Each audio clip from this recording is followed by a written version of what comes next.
This is 231-500-139, State of Utah versus Kouri Richins. Counsel for the state are present. Counsel for defendant are present, as is defendant Kouri Richins. Let me just provide a summary of how we got from yesterday to today. At the close of proceedings yesterday, we had a plan to receive defendant's written response to state's motion to admit redacted exhibits 8-57R through 8-63R as prior consistent statements under Rule of Evidence 801D1B. After everybody left the courthouse and upon reflection, the court did some additional research regarding the foundational requirements of 801D1B, issued a ruling requesting additional foundation for admission of those redacted exhibits under that rule. That's docket 1700-1700. And shortly after that had a WebEx conference on the record with counsel to discuss the court's concerns regarding the foundation requirements for that rule. Following that, the state narrowed its request to seek, as I understand it, Mr. Bloodworth, publishing, not admission, of portions of only two of the proffered exhibits. That would be 5-58R and 8-62R under Rule 106. Is that correct? Yes, Your Honor. Okay. After that, counsel, to their credit, engaged in a productive email exchange regarding their positions regarding those redactions. I think we need to discuss those one at a time now. Is that your view, Mr. Bloodworth? It is, Your Honor. Ms. Lewis? Yes, Your Honor. Okay. It would help me to just go through these one at a time and talk about what's happening here. So let's start with Exhibit 5-58R, which is the transcript of a May 2nd, 2023 interview of Carmen Lauber. And we begin, as I understand it, and I'm going off the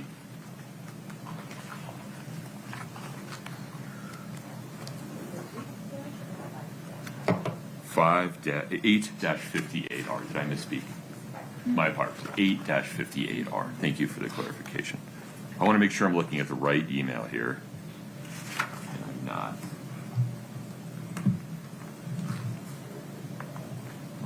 My apologies. I need to print the state's response. One moment.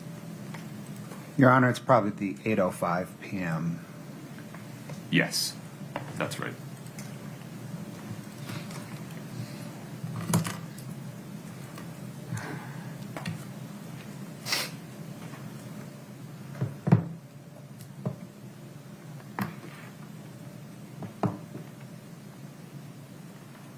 So, forgive me, Mr. Bloodworth, in response to the state's highlights in and around page 75, lines 1921, the defendant states, quote, "This completely resolves this proffered section, leaving nothing for the court to decide."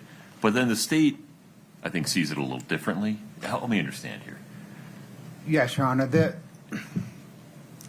highlighted, I think for the purpose of this discussion, the highlights are immaterial. The highlights related to the 801 discussion. Okay. So in the 805 email last night, the state set forth its view by page and line number of the 106 argument. Okay, so the state's position is that page 65, line 4, through page 87, line 13, from this should be published under Rule 106. That's correct, and that section of that statement, that section of the transcript, applies to both the first and second paragraphs. It encompasses both of the statements that both of defense's statements that are outlined in paragraphs 1 and 2 of the 805 email. Understood. And so to the extent when we look at 8-58R, to the extent that between page 65, line 4 and page 87, line 13, there are some sections that are not currently highlighted, is the state's position that those are included in the state's request? Yes, Your Honor. I think for purpose of this discussion, we can ignore highlighting. Okay, got it. Let me pause there. Ms. Lewis, take a moment. Take the time you need. Yes.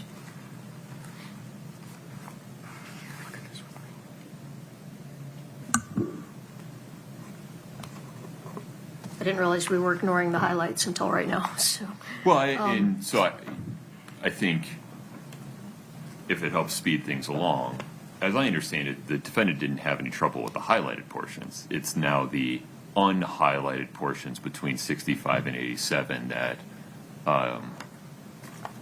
we Well, need to make sure you get an opportunity to respond to. actually, Your Honor, we had agreed to letting in all of the highlighted portion on page 75 and 76 because that would be what was related to the statement that I elicited on cross. So that's what we had agreed to, which is what we believed the state wanted, because like I said, it wasn't until Mr. Bloodworth just said we were now ignoring highlights.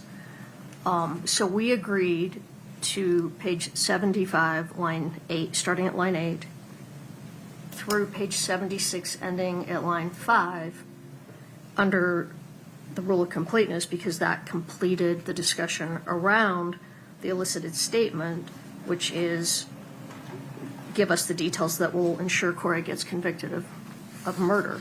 I think going all the way back and adding in everything does not have to do with that statement. It's a lot of discussion. I mean, it doesn't have anything to do with O'Driscoll's statement that was elicited through Carmen. It's talking about, I'm trying to look at the unhighlighted parts now. I mean, it is talking about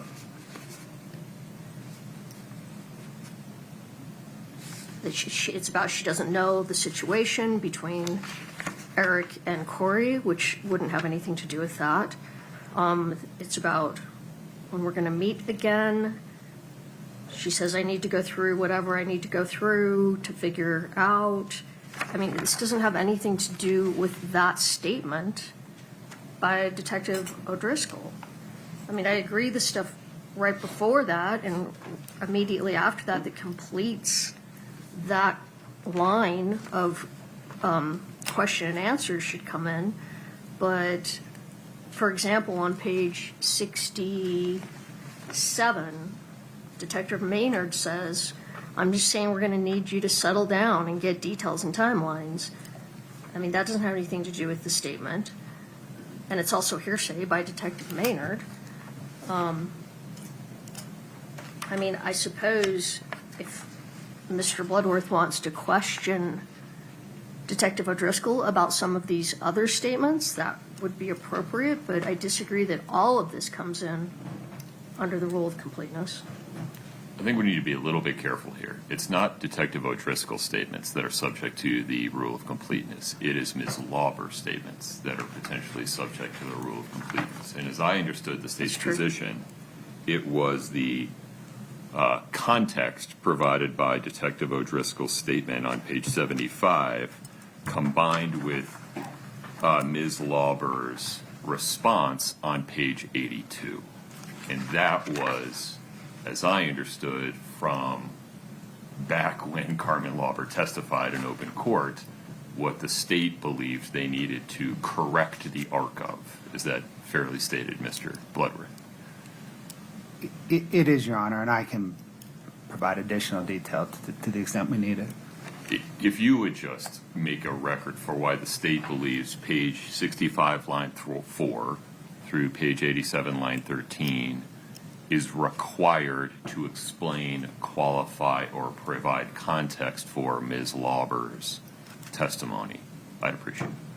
Your Honor, the necessary context is that Carmen Lauber was agitated about her involvement in Eric Richins' death, and that detectives were trying to settle her down and focus her in on the details.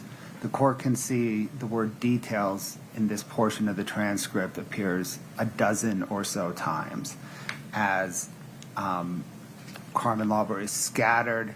They're trying to just get her focused in on the details, and in the details, and explaining to her, right, because the broader context here is they're talking about her immunity, and they're explaining to her that details are necessary so that they can corroborate them, and that corroboration of those details is necessary for immunity.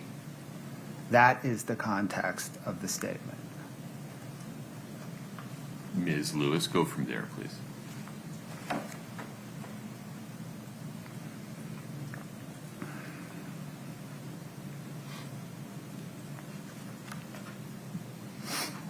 Sorry, just a moment.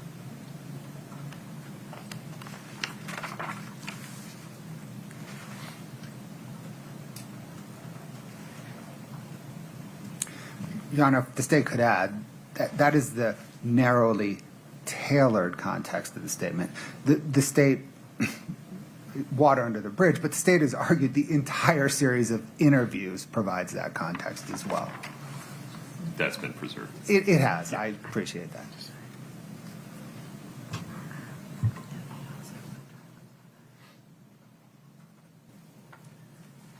Well, I understand what they're saying. I don't disagree that all of that is necessary under the rule of completeness. So I would just stand by our objection that really what should come in is the complete statement on page 75 and 76. I will say in looking at this, though, I was already, when we were looking at it previously, just the highlighted, I really didn't have a problem with through line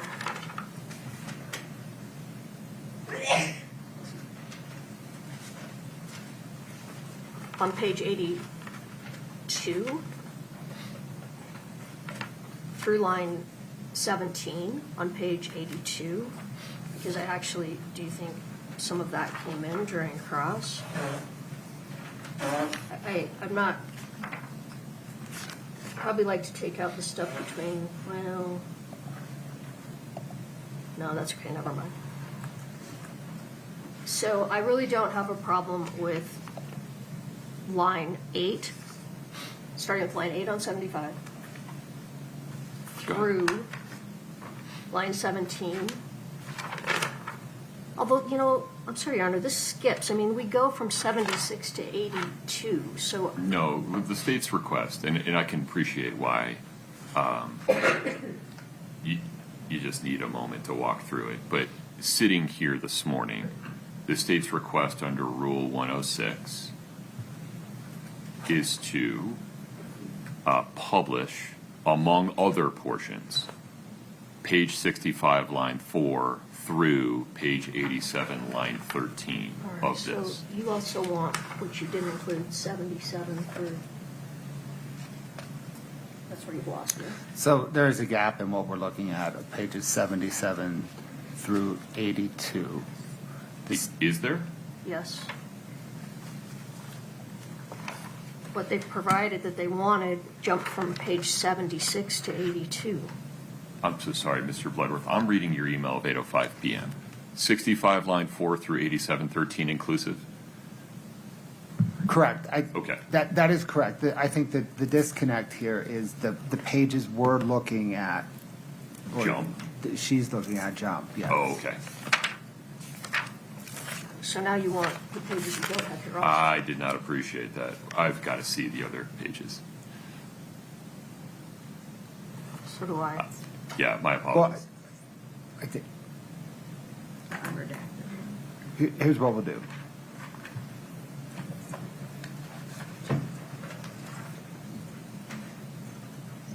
Page 65, line 4, through page 87, line 13. 87? 13? Minus pages 77 through 81. Gotta look at Okay. So now we're back to We're the back. proposed This will take us here 5-58R. just in a more efficient way. Yeah, yeah, that's fine. Okay, so Ms. Lewis, my apologies. Now, I think we're all on the same page regarding the paper version of 5.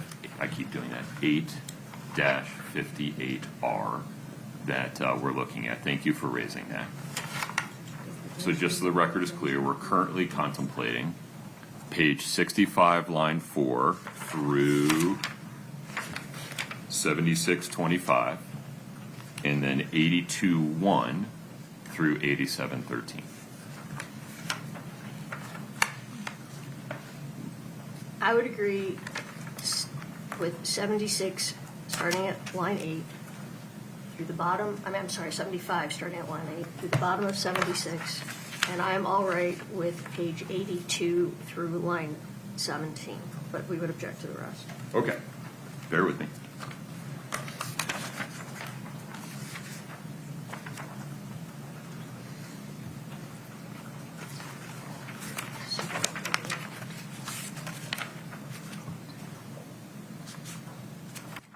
All right, so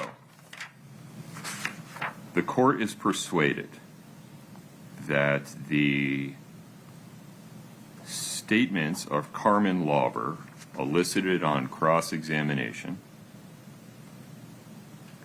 as indicated on proposed exhibit 8-58R on pages 75, line 19 through 22, 82 lines 8 through 11, and page 86, lines 17 through 19, require, under Rule of 106, context, qualification, and explanation in the form of additional portions of 8-58R. And those additional portions are page 65, line 4, through page 76, line 25, and page 82, line 1, through page 87.13. Any clarification, Mr. Bloodworth? No, Your Honor. Okay. Ms. Lewis? No. All right. No. So I think that handles bulleted or numbered paragraphs 1 and 2 in the email exchange between counsel, correct, Mr. Bloodworth? Yes, sir. Okay. That brings us to numbered paragraph number 3.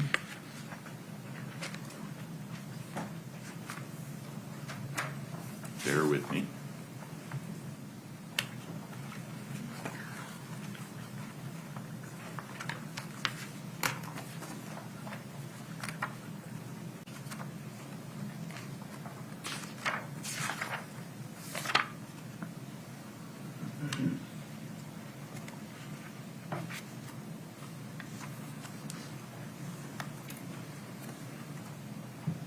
So here, to provide additional context, qualification, and explanation for Ms. Lauber's statement that I get that related to the get out of jail free card, Mr. Bloodworth, I understand the state is requesting publishing 114 line 6 through 115 line 6. Is that right? Correct, Your Honor. Okay. Ms. Lewis, go ahead. Your Honor, I think the discussion about what Ms. Richins is doing, about the children and the relationship with their father, all of that doesn't add any context to what Detective Maynard's statement is. I mean, I guess I'm not opposed to going through line 12 where she says, oh, I get that. But the rest of it it's also quite prejudicial. Why is it prejudicial? I mean, it doesn't matter if it's prejudicial. I don't have any discretion here if it's required for. I understand. But So I mean, the fact that he says you're on what your get out of jail free card looks like based on the information that, and then he says there's 3 little boys that don't have a dad, there's a family that doesn't have a brother. I mean, what does her response about the boys and Eric have anything to do with the fact that she now has a get out of jail free card if she gives them her information? It's I not understand the connected. state's position to be this shows what her motivation, the complete version of her motivation, rather than just a motivation to serve her own interests. Is that about right, Mr. Bloodworth? That is, Your Honor. And Detective Maynard couples the two in his statement. It's get out of jail free card looks like, based on the information, that there's 3 little boys that don't have a dad. He's coupled them. And, I'm sorry, can you finish? Yeah. I don't know why just going through line 12 where Ms. Lauber says, oh, I get that, why doesn't that complete that she gets that that's why it is because of this reason? Why do we have to go into the rest of the relationship with Eric and the kids and that Kouri's living her life while everybody else is suffering? I don't understand how that completes anything more than just ending with Ms. Lauber's statement at line 12, that she understands that's why it is, because of the circumstances. Mr. Bloodworth? Go ahead, sir. Your Honor, it completes Carmen Lauber's expression of her motivation to cooperate. Okay. Having considered the arguments of counsel and looked at Carmen Lauber's statement on page 114, line 12, the court is persuaded that under Rule 106, publishing of page 114, line 6 through page 115, line 6 is necessary to explain, qualify, and provide context for her response.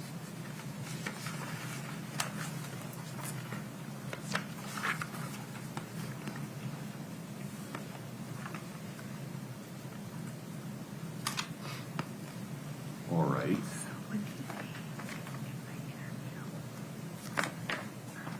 That brings us to pages 182 and 183, correct, counsel? Yes, sir. Okay. So here, the statement that the state seeks to provide additional context, explanation, and qualification for is Ms. Lauber's statement on page 183, line 5. Can you guys just write it and I sign it? Correct, Mr. Bloodworth? Correct, Your Honor. And the state's position is that under Rule 106, we're required to go back to 182, line 12, and include through 183, line 14. Do I have your position correctly? You do, Your Honor, and that necessary context is that the detectives needed Carmen Lauber to put her verbal statements on paper and that detectives were not able to do it for her.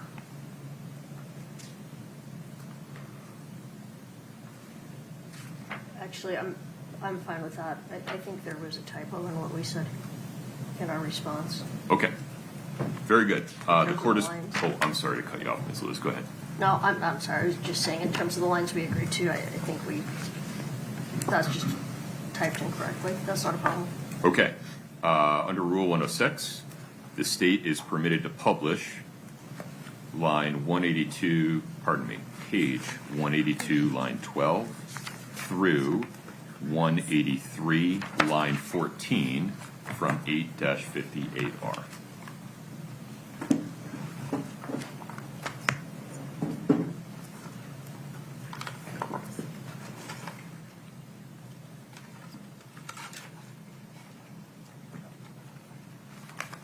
Anything else from 8-58R, Mr. Bloodworth?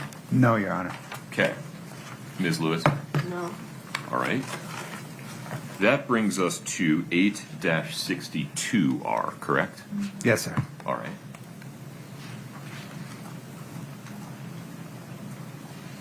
We go to page 12. Here, in response to a question from Detective Maynard, the goal is to convict Kouri for an aggravated murder. These parallel drugs investigations, those aren't a priority. Ms. Lauper says, right. And the state asserts that completeness requires that we also publish page 11, line 20, through page 13, line 22. Correct? Correct, Your Honor. And the necessary context there is that Carmen Lauber is spooked by the federal grand jury investigation, and Detective Maynard is assuring her that that federal grand jury investigation is secondary to the murder investigation.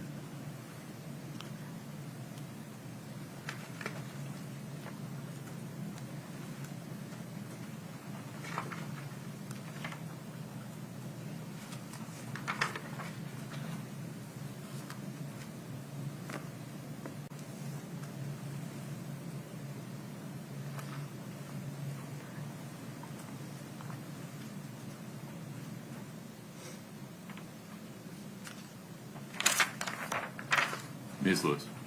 Your Honor, I really think that if we start at page 11, line 20, and go through 12, line 20, that it states enough to cover all of that without getting into the grand jury, which is a whole other can of worms.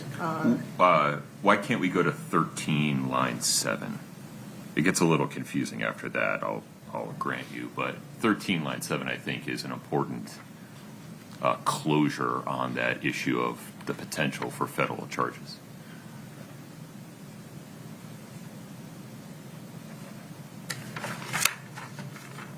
I'd like to take out the reference to the grand jury. What if we... Help me understand, what is it you think is a problem with the grand jury? This is what they're talking about, is federal charges. Well, they are, but it's clear in here that she's saying federal charges are the next, that's more up the chain serious, like the highest extreme. So it's already in here that they're already saying that federal charges are more serious, and he's telling her not to worry about that without getting into the grand jury, which causes me concerns. I mean, that's something we've avoided talking about. It speculates that it's going to allow the jury to speculate about what that means if there's other charges. I think most people don't know what a grand jury is. They may think there's another jury that's made some kind of finding. I mean, we maybe could go through line 7 if we just take out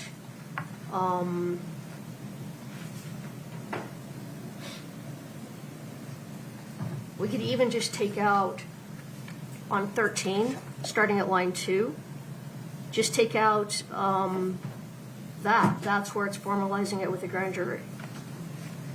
Let's talk about mechanics for a second, Mr. Bloodworth. I understand, or I appreciate that these are many fewer pages of transcript than was under contemplation yesterday. Are we just going to show the transcript to the jury at this point, or have we cut the video down? Your Honor, we've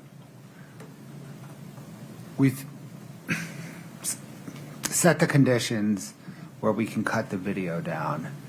There's still a little bit of editing time, but not much. Sure.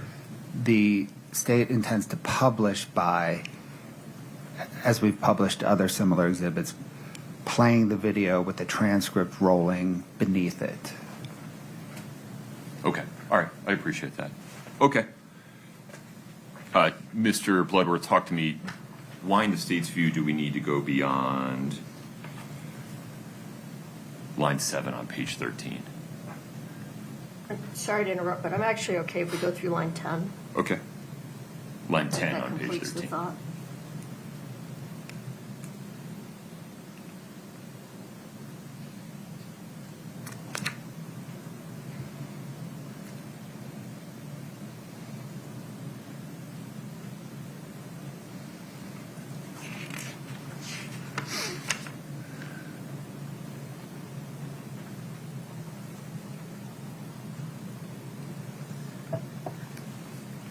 That's agreeable, Your Honor. All right. So, first, the court is persuaded that with respect to State's proposed Exhibit 8-62R, publishing page 11, line 20, through page 13, line 10, is necessary under Rule 106 to provide additional context for Ms. Lauber's response to Detective Maynard's question as depicted on page 12, lines 2 through 6. The court is not persuaded that a stray reference to Carmen Lauber appearing before a grand jury will mislead or confuse the jury in any way about any consequences or any investigation regarding Kouri Richins. The defendant's request for redaction of that sentence is respectfully denied. Anything further on that, Mr. Bloodworth? No, Your Honor. Ms. Lewis? No, Your Honor. Okay. Scott, do you need any of those numbers again? No, Your Honor. I was following along and I have them down, and I can, provide a copy of the video as soon as I have them ready to the defense to have the process you would like. Perfect. I like that plan. Let me just write this one down. Mr. Bloodworth, that means the remainder of State's motion to admit redacted exhibits 8-57R through 8-63R is moot at the current time. Is that correct? That is correct, Your Honor. Okay.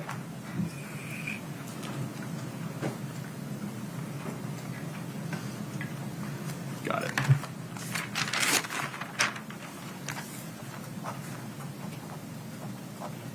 Okay.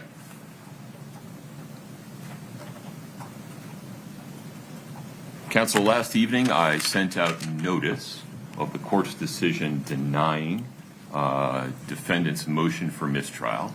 I'll issue a written ruling providing the court's analysis in the due course, but I needed to make sure that you had notice of that decision. I also gave notice of the court's designing a remedy under Rule 16 of requiring the state to recall Ms. Lauber in its case in chief to make sure that defendant has an opportunity to cross-examine Ms. Lauber about the alleged violation of her drug court probation in November 2023. I know only 12 hours have transpired since that time, Mr. Bloodworth, but what is the state's expectation?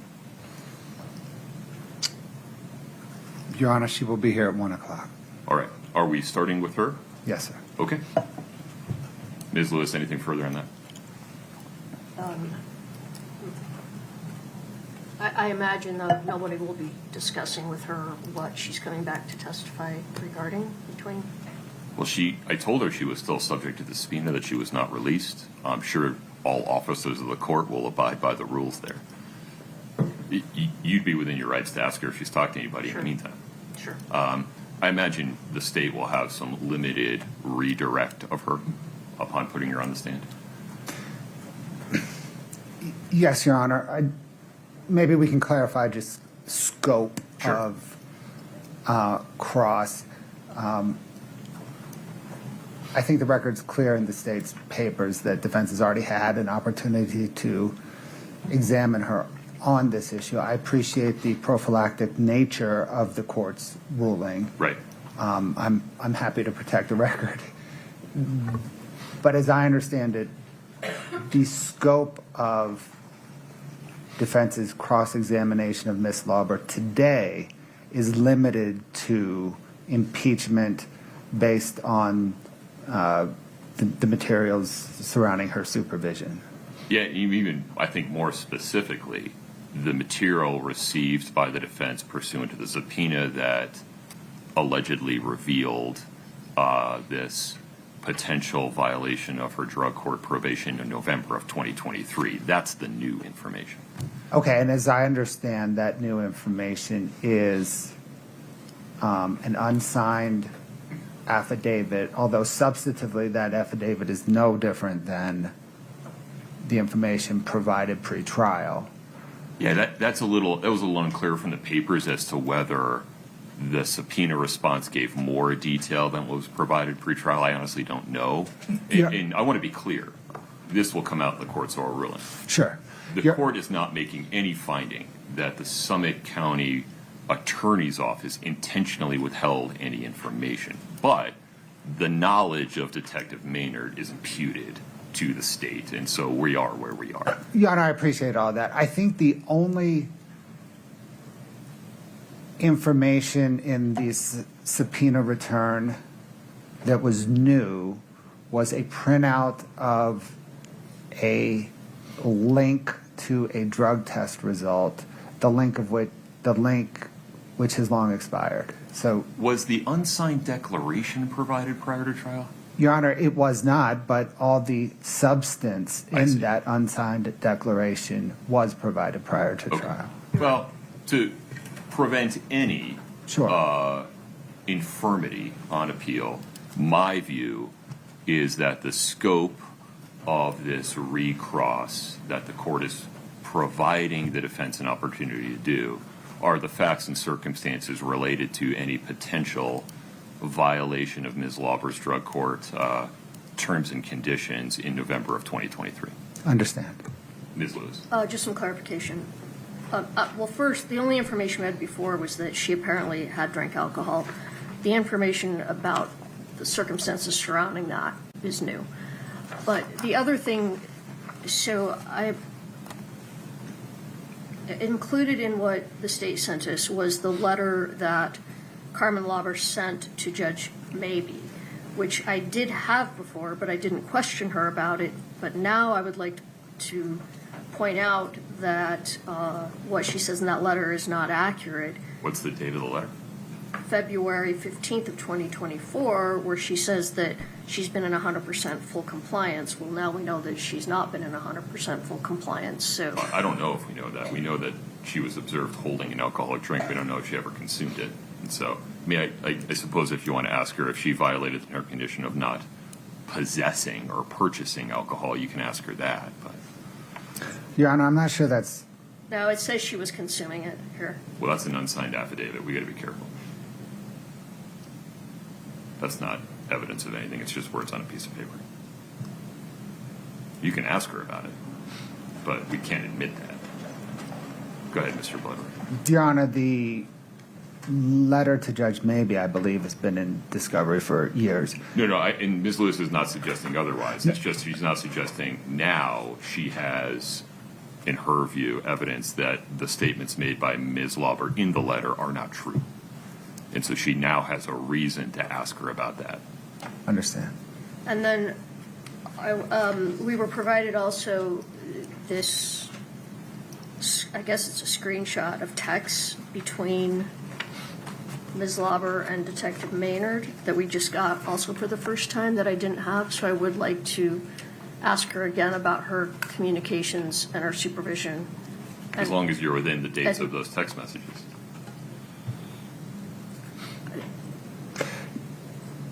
Unless they had those as well. I don't know. I mean, Your Honor, they don't, but she testified to exactly what the text messages show, so I don't know if there's any impeachment there. And is that true? She testified that, off of my memory, Yeah. she testified that her check-ins with Detective Maynard amounted to one of them texting Lauber, the other responding with Maynard, which is precisely what the texts show. So in fact, I think the text messages are 100% entirely consistent with Carmen Lauber's testimony. Ms. Lewis, let me look at the text with you for a moment. My apologies. that's fine. I would need to look at that portion of the testimony again, because maybe my recollection is incorrect, but I know she also testified about a lot of communications with Detective Maynard. I mean, I think it would be appropriate to ask her if these communications were in text, because the texts don't include that. And I don't know why we have just a screenshot of a week of text. I mean, this is incomplete. Well, but Ms. Lauber's not going to know why that's what you received from the subpoena response. You can ask Detective Maynard about that if you want to call him.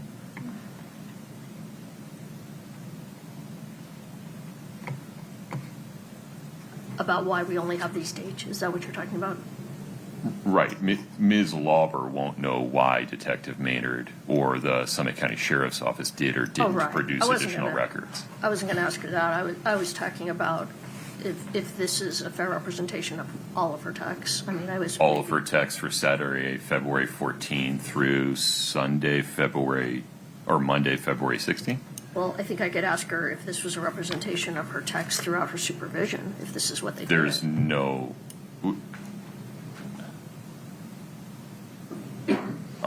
What's the foundation for the fact that they only texted for 3 days in February of 2024? No, what I'm saying is, I think I can ask her, show her this and say, are these 3 days a representation? Is this how you always communicated with him? Not just these 3 days. Does this represent how you always communicated with him? I'll give you a limited latitude there. Okay. And then, I want to make sure you heard the word limited when I said that. and then I need to look at exactly what she said about that before, but I may have some other questions regarding how they communicated other than these Okay. texts. Take a look at it. Let me know if you want to readdress this prior to 1 p.m. All right. Let me just make sure that's everything.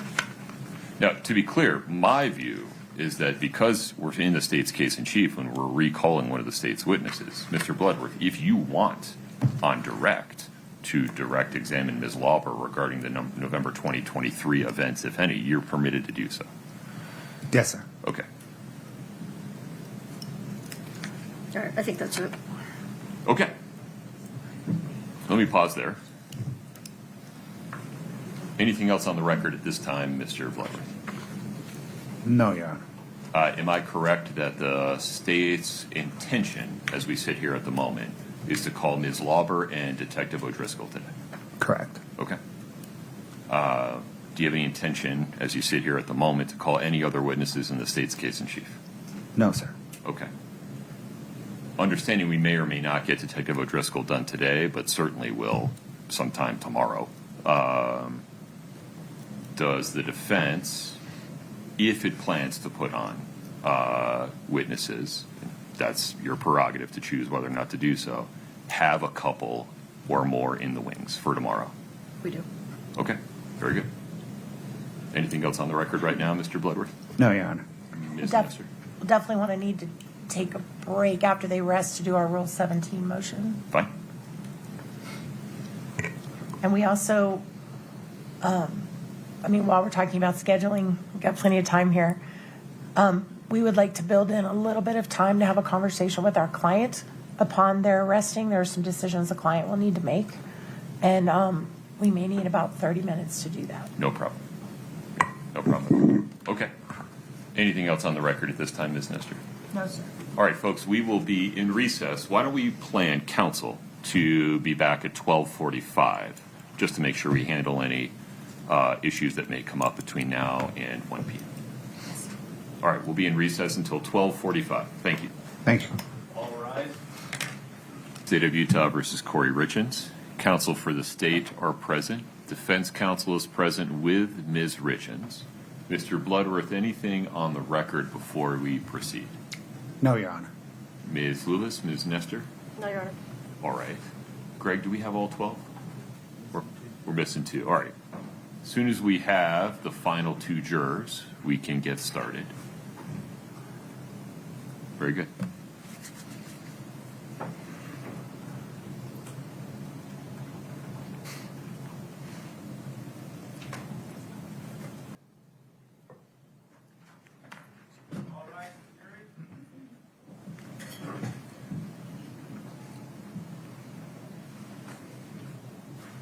Please have a seat as you come in.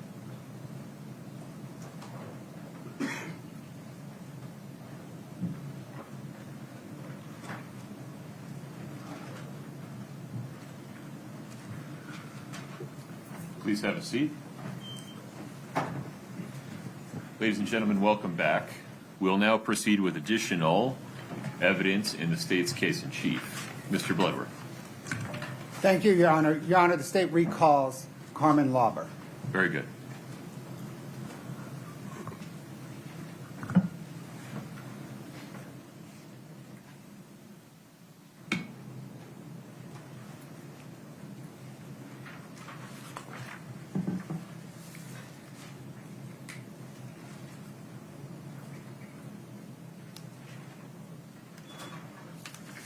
Ms. Lauber, if you would please step in front of Brittany, we'll get you sworn back in. Please raise your right hand. Do you solemnly swear the testimony you're about to give in the matter before the court to be the truth, the whole truth, and nothing but the truth, subject to the pains and penalties of perjury? Thank you. Please have a seat.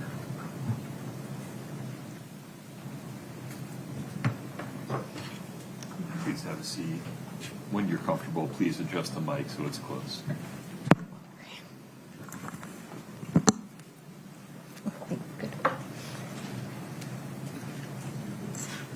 It's probably going to need to be a little closer. Thank Right you. there. I appreciate that. Sounds good. Mr. Bloodworth, please proceed. Thank you, Your Honor. Good afternoon, ma'am. I understand the defense has some additional questions. Ms. Lewis.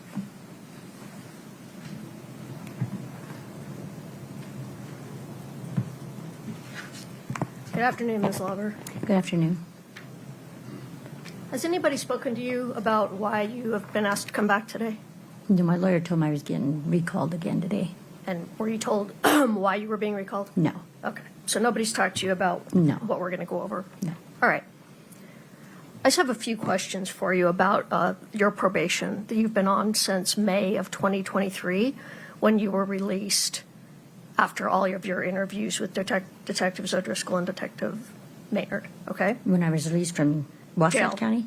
Yes, when you were released from Wasatch County Jail, and then you were placed on probation. Yes. Okay. Income honor, yes. All right. All right, so when you were released, and this is, I think we've already talked about, but just for some background, your probation was transferred to Summit County, right? Yes, And Detective Maynard became your probation officer. correct. And you said that you texted him every day while on probation? Yeah, sometimes I'd forget a couple days. Okay. But every day from then, like through today? Yes, Okay. Did you text him about everything about your probation, like your work hours and? yes. Everything was through text? Sometimes phone calls, but yeah, he had my work schedule through text, mostly texts. Okay. And would those texts be available either on your phone or on his? Do you know? They should be, yes. Okay. All right. Now, when you were when you were released and you went on probation, you signed a paper acknowledging what your conditions on release would be, correct? Yes. And that, well, actually, Katie, can you pull up Defense Exhibit 3014 for the witness? Can you see that? She There's will in nothing just a there moment. Okay. There you go.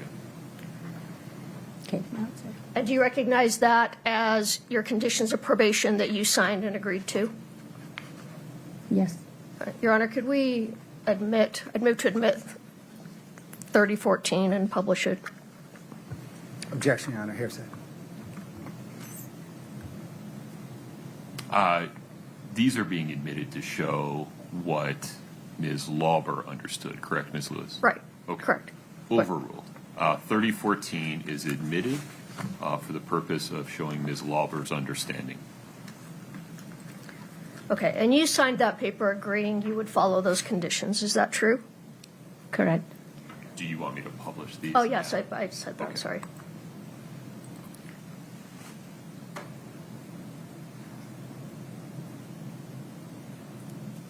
But since May of '23, I mean, you violated these conditions, true? I don't recall what you mean by that.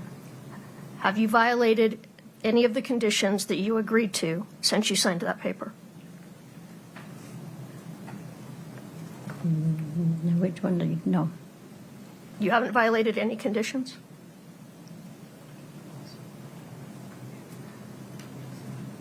The weapon one? Is that I'm the one sorry, you're talking what? about? The weapon one? Is that the one you're talking about? I'm asking you, did you violate the weapons condition? If there was a weapon found in my room when they raided it, yes. If that's what you're meaning. Was there a weapon found after you signed these conditions? Yes, So you violated that condition. yes, All right.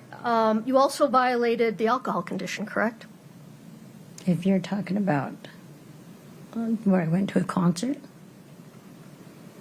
That's correct. That's what I'm talking about. yes. All right. My- So, and that was in November of 2023, correct? I'm not sure. The day of the concert, I went with a bunch of friends. Okay. Could we just show the witness exhibit, defense exhibit 3010? And actually, you violated in October of 2023. Is that correct?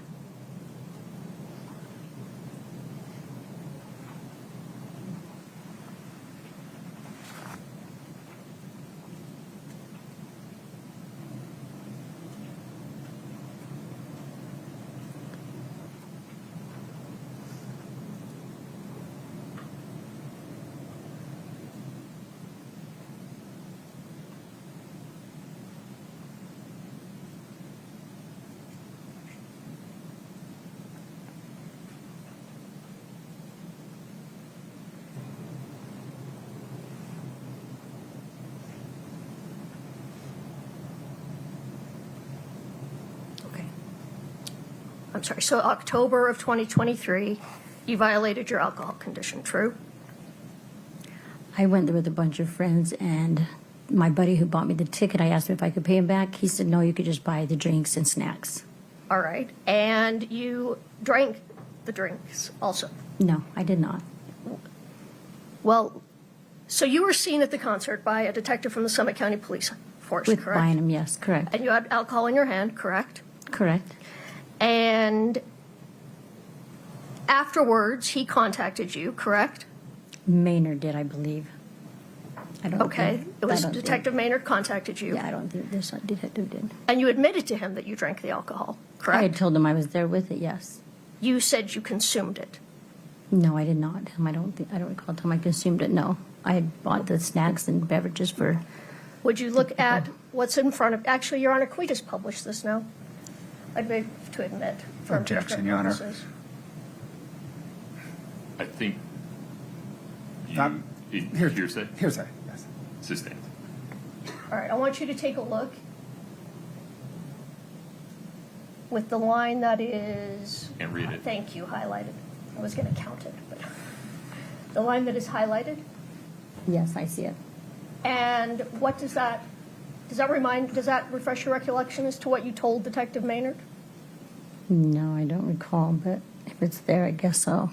So you did tell Detective Maynard you actually drank alcohol, correct? I don't recall, but if it's there, I guess so. Okay, so if Detective Maynard said that you admitted that to him, that's true. Yes, All right. he said it, yes. And in fact, you also violated your curfew too, correct? You had a curfew, isn't that true? Let me back up. You had a curfew, correct? Yes, You had to be home every night by 9 p.m.? yes. And you violated that also when you went to the concert, correct? I don't recall if I stayed the whole concert. I did not stay the whole concert. I left early. So, If I was home at 9 o'clock, probably not exactly at 9. so you don't admit that you violated your curfew? Yes, I do. You did violate your curfew? Yes, but I Okay. said I did not stay the whole concert. Okay. So the reason that you were discovered in violation is because an officer saw you, correct? Correct. Or no one would have ever known, correct? I'm not too sure. I had an ankle monitor on. They would know where I was at. But they wouldn't know you were drinking? No. No. Okay, so you just happened to be caught on this occasion, correct? Correct. All right. So then in February of 2024, you wrote a letter to Judge Mabee, who was over your drug court, correct? I don't recall. Okay, could you show Exhibit 3012? Thank you. Take a look at that and tell me if that is the letter that you sent to Judge Mabee.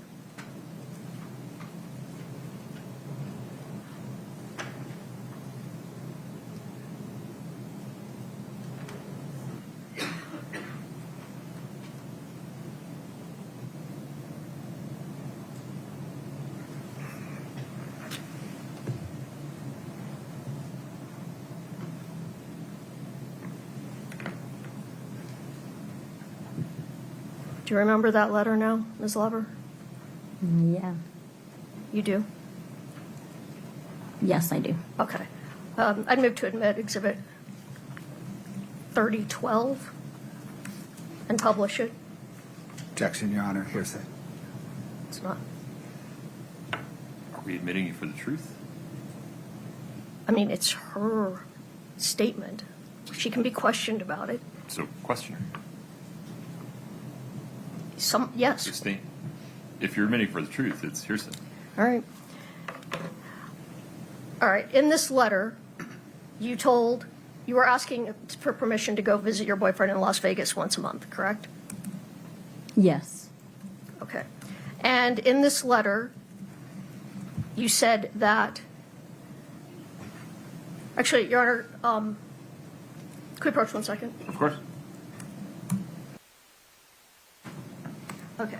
So you were writing to ask for permission to go, can you take that down, Katie? I'm sorry. I've got it. To go to Vegas once a month, correct? Yes. And in that letter, in February of 24, you said that you have been in 100% full compliance with everything asked of me, so I should be allowed to do this, correct? Yes. But that wasn't true, right? Yes. No. Yes. Yes and no. It was most not. part, It wasn't yes. true that you'd been No. in 100% compliance. So No. what you represented to Judge Mabee in order to get to do something you wanted to do wasn't correct, right? Correct. It was an untrue statement. Yes. All right. If I could just have one moment.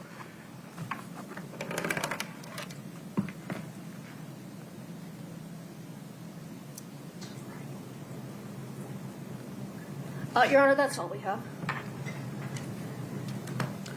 Ms. Lauber, you just testified to a gun. Do you recall that?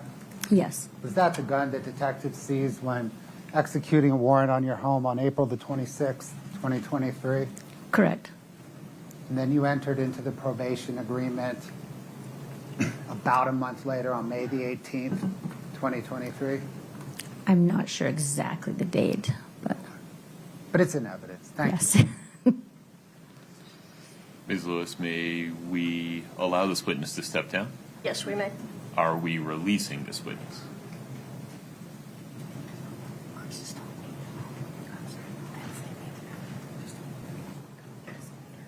No, we would ask that she just be, the subpoena remain in effect. Okay.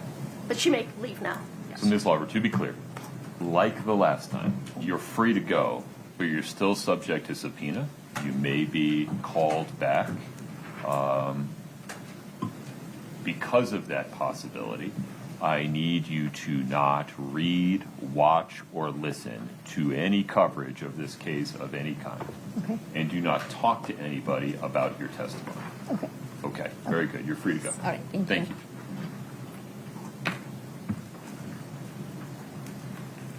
Mr. Bloodworth. Your Honor, the state calls Detective Jeff O'Driscoll. Detective, let's get you sworn in.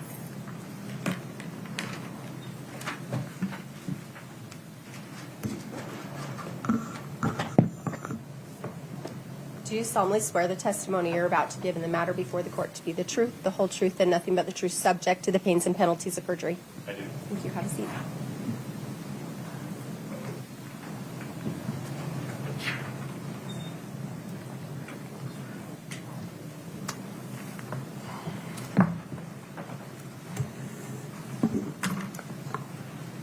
One more time, sir. What is your name? Detective Jeff O'Driscoll, O''D''R''I''S-COLL.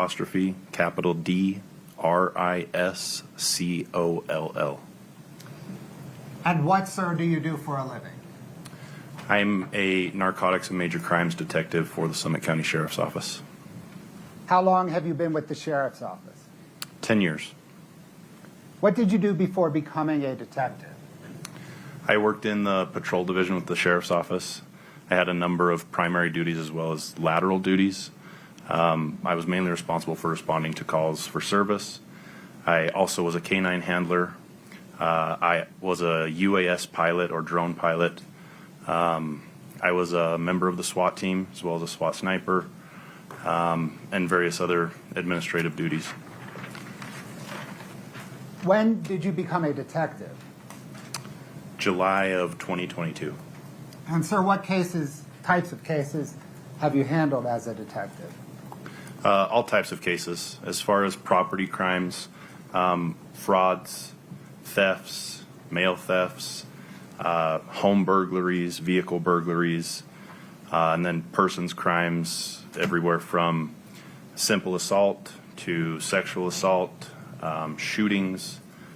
I was also on part of an on-call rotation for any in progress or major incidents in the county, as well as all deaths in the county. Are you currently the lead detective on this case? Yes, I am. When were you assigned as lead detective? In March of 2023. And did you take over from Detective Woody? Yes, that's correct. Was this your first death investigation as a detective? No, as I said, I was on the on-call rotation for all deaths occurring in the county. And before that, I had investigated several as just a first responder in patrol as well.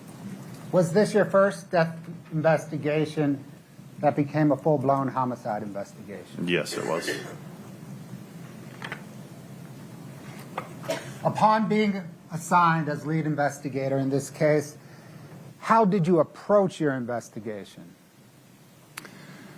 I had limited information when I first came onto the case. I didn't know all the facts and details about the case, but I knew some of the information, particularly the results from the autopsy as well as the tox results from the medical examiner's office. So I knew that Eric had died of a fentanyl intoxication and that there was fentanyl in both his blood and his gastric content.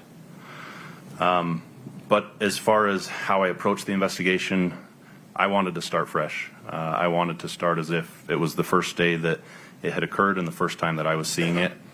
I tried to look at it with fresh eyes and try to get a fresh perspective. Having said that, and knowing what I knew from the autopsy results, it was apparent to me that there were three likely possibilities of how Eric died. The first being that he had an accidental overdose after taking a substance that may have contained fentanyl. The second being that he intentionally ingested orally a large amount of fentanyl to commit suicide. And third, that somebody else administered orally to him a large amount of fentanyl in order to kill him. As part of your investigation, did investigators get Eric's Doppel history? Yes. Scott, can I get 1-27? And while that's coming up, what is a Doppel history? DOPL stands for Department of Professional Licensing, but in our world what it means is the state holds a database of all prescription controlled substances that are prescribed, issued, filled, the dates they were filled, who the patient was, the dosage, things like that. The state maintains that information. We can request that for any particular patient within the state. Your Honor, are you able to publish that to the witness and counsel? Yes, sir. You ready? Preview to the witness? Yes, sir. Okay. You should see it now.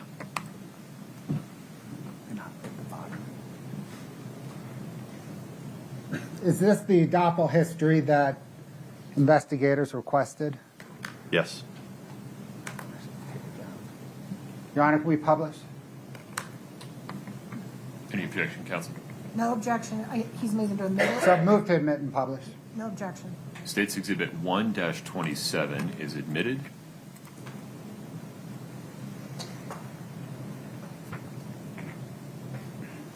Scott, if you could embiggen that bottom portion, please. What's the headline here, Detective? It's just the contents of who the results are being sent to, and then it says no records found for Eric Eugene Richins with his date of birth and the time frame that they searched. So what does that mean for your investigation? It means that Eric wasn't prescribed any prescription-controlled substances during that time frame.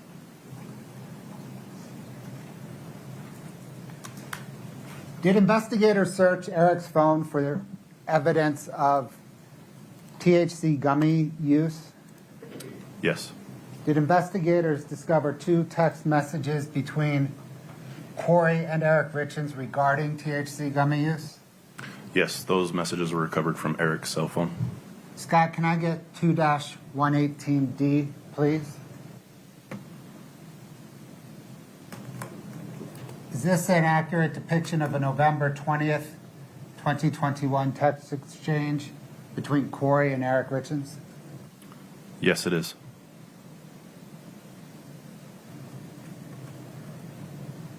Your Honor, move to admit and publish 2-118D. No objection. 2-118D is admitted and now published.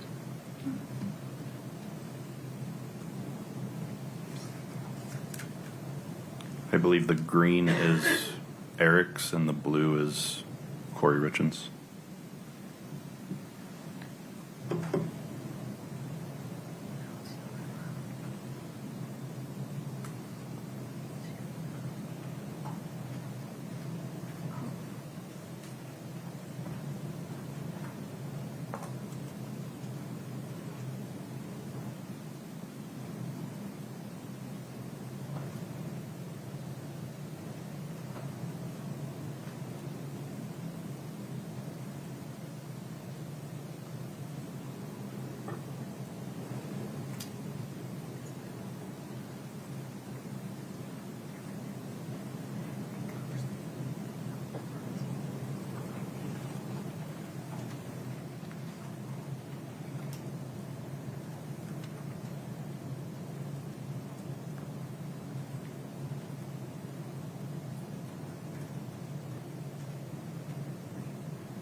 Scott, 2-119D, please.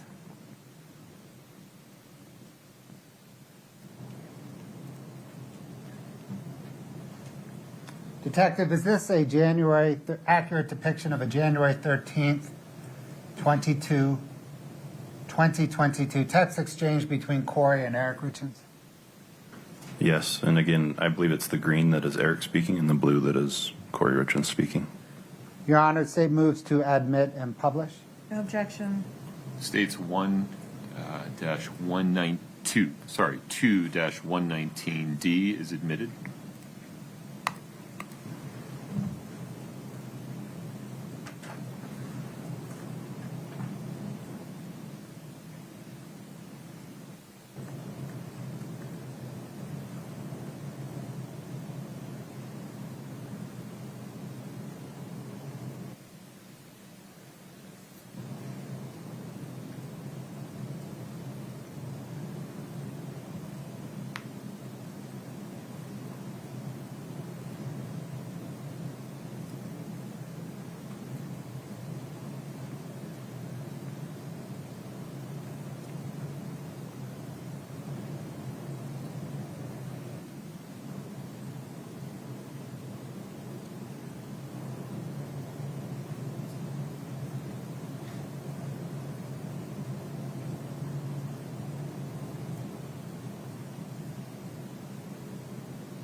Detective, are you familiar with a children's book entitled Are You With Me that Kouri Richins purportedly authored to help children deal with the loss of a parent? Yes, I am. How did you first come familiar with it? Your Honor, we just want to renew our previous objections to this line of questioning. Court stands on its prior ruling. Please Sir, how did you first become familiar with it? Another one of the investigators from the sheriff's office shared a link with me to a story by Good Things Utah, a local news channel, and I viewed an interview there between Ms. Richins and reporters. Scott, can I get 8-21 Sierra, please?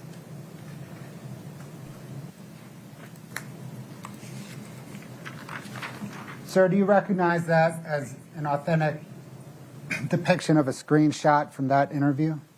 Yes. Your Honor, the state moves to admit and publish 8-21S. Your Honor, we renew our 401 and 403 objections. Overruled. 8-21, did I get the number right? 8-21S is admitted and published.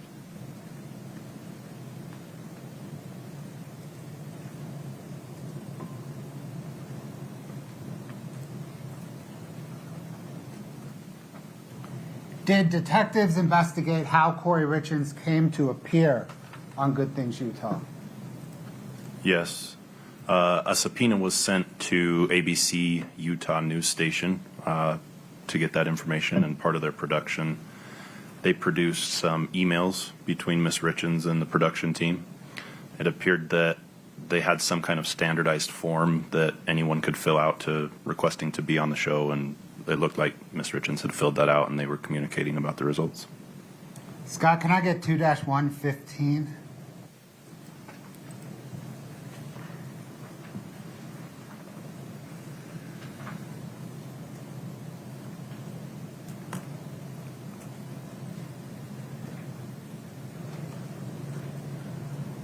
Detective, is that an accurate depiction of the March 24th, 2023 email exchange between Kouri Richins and Good Things Utah?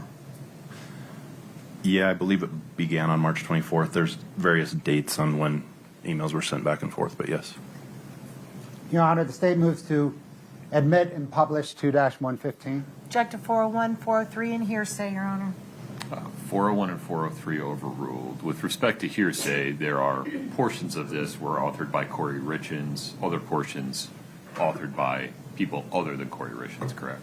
That is correct, and the portions other than Kouri Richins are offered for their effect on Kouri Richins. Very good.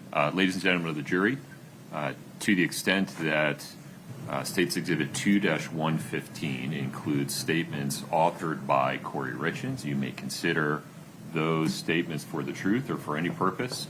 To the extent they include statements written by someone other than Kouri Richins, you cannot consider those statements for the truth. Rather, you can consider them only for the effect they had upon Kouri Richins as the recipient of those statements. Published 2-115. Yes, Your Honor, please. Very good. 2-115 is admitted and published. I think it starts from the bottom up.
In addition to Good Things Utah, are you familiar with Kouri Richins promoting the book on KPCW radio?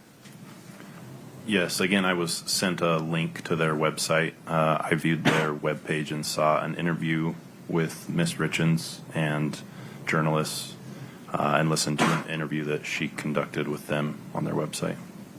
Scott, 8-37, please. Is this an accurate depiction of the website promoting the interview? Yes, it is. Is it dated April the 12th, 2023? Yes. Your Honor, the state moves to admit and publish 8-37. Object 401, 403, and hearsay, Your Honor, and authenticity.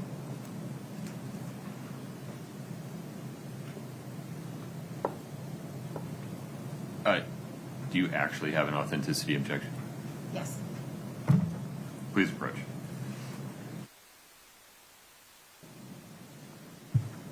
Scott, would you redact all text below the photograph, please?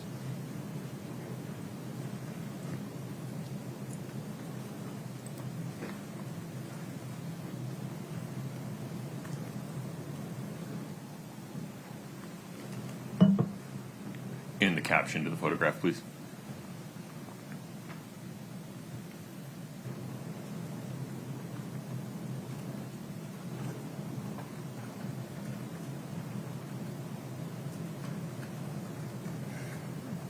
No, I'm sorry, not the headline, the caption to the photograph. Oh.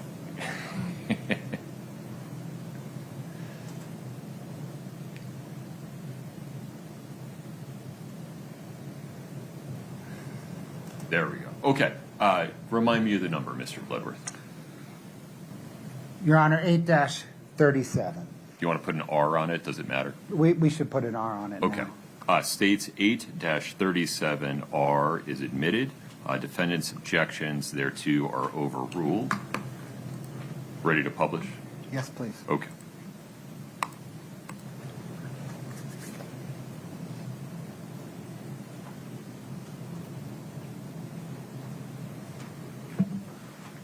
Thank you. Towards the end of March 2023, did the Summit County Sheriff's Office receive an anonymous Amazon delivery of the book? Yes. Package showed up from Amazon with a copy of the book and also a little standard sticker that you can leave a personalized message on with a gift when you send something. Scott, 8-20, please. Is this an accurate depiction of a scan of the cover of the book that the Summit County Sheriff's Office received along with the message that accompanied it? Yes, when we received this, evidence technicians scanned the cover of the book and then the note that came with it as well, yes. Your Honor, the state moves to admit and publish 8-20. Just 401 and 403, Your Honor. Okay. Overruled. State's Exhibit 8-20 is admitted.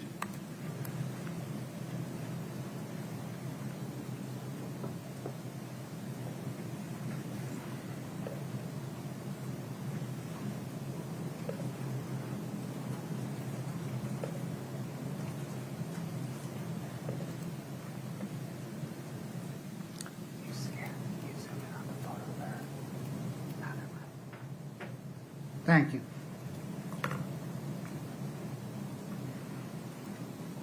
Did detectives investigate who anonymously sent the book? Yes, a subpoena was sent to Amazon to request the information on who the sender was, and it came back as Lisa Darden. Scott, 8-34, please. Is this an accurate depiction of the order history provided by Amazon in response to the subpoena? Yes, it is. Dated March 21st, 2023? Correct. Your Honor, the state moves to admit and publish 8-34. No objection. 8-34 is admitted and published.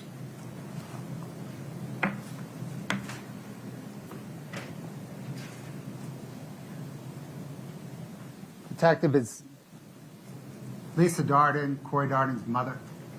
Yes, she is.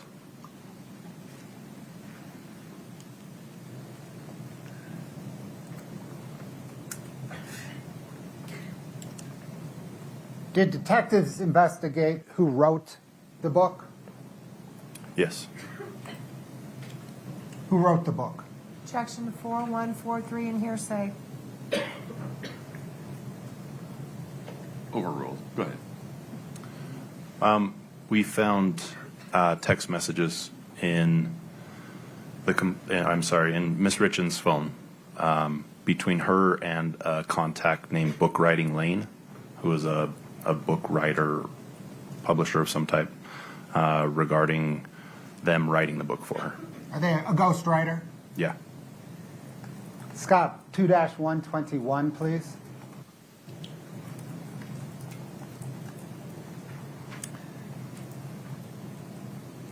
This is 141 pages. You've reviewed this prior to today.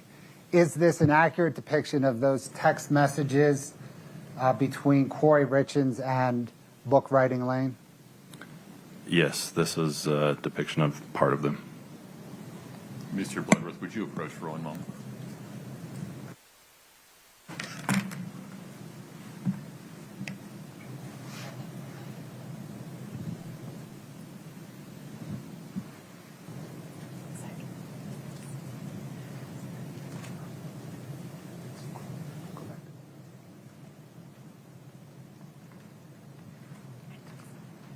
Detective O'Driscoll, are the bubbles in green Kouri Richins and the bubbles in blue Book Writing Lane?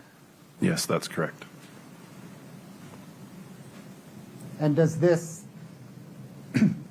lengthy text message exchange generally depict Kouri Richins engaging Book Writing Lane, providing them with ideas and circulating drafts of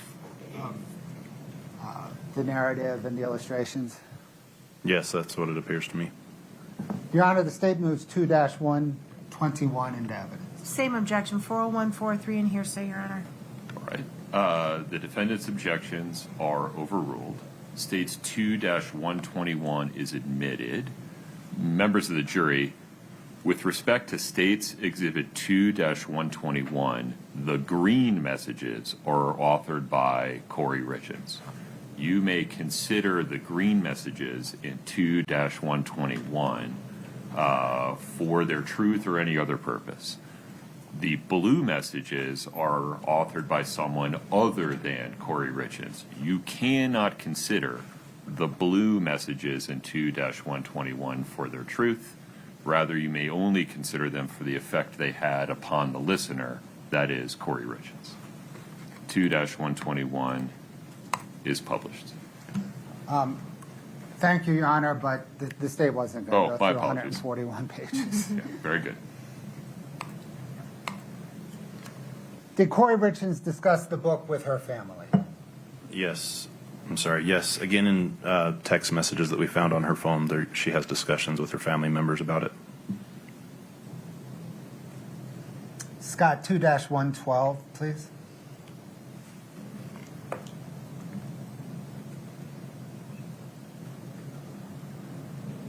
Is this a February 28th, 2023 text exchange between Kouri Richins and her brother DJ? Yes. And again, Miss Richins is in green and DJ is in blue. Is this an accurate depiction? Yes.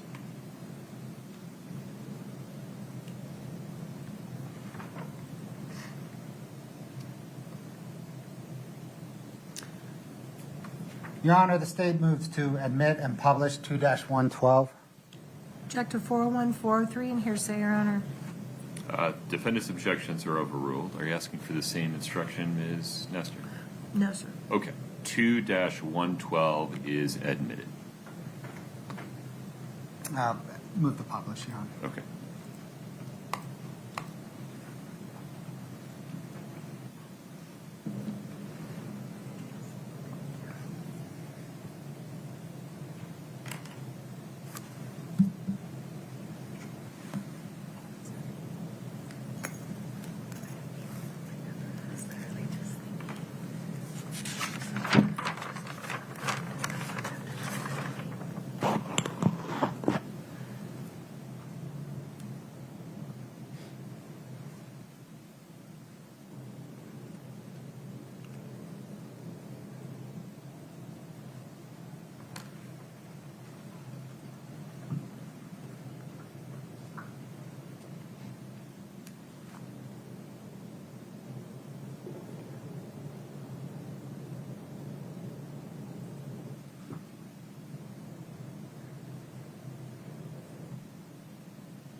Scott, 2-113, please.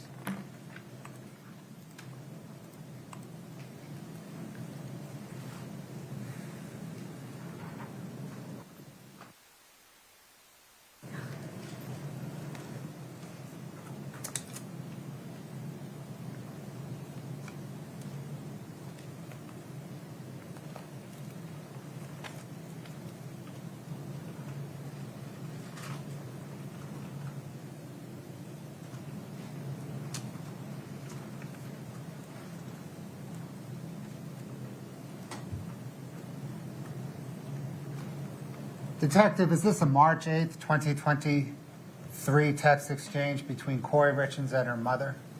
Yes. Is Kouri Richins in green and her mother in blue? Yes. Is this an authentic depiction? Yes, it is.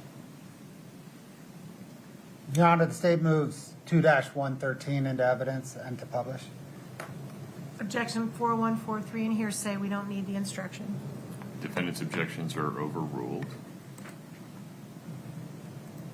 2-113 is admitted.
Scott, 2-114, please.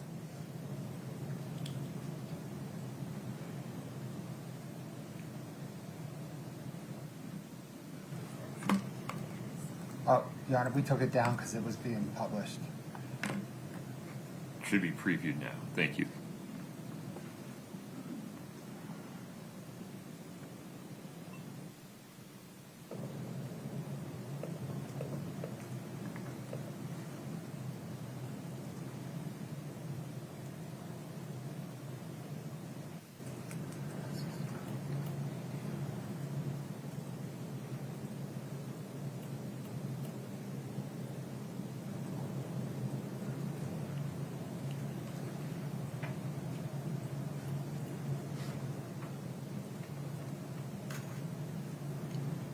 Sir, is this a March 22nd, 2023 text exchange between Kouri Richins and her brother DJ? Yes, and just like before, Kouri Richins is the green bubbles and DJ is the blue bubbles. Is this an accurate depiction? Yes. Your Honor, the state moves to admit 2-114 and publish. 4143 and hearsay, we don't need the instruction. Thank you, Your Honor. Scott, would you zoom in for a minute?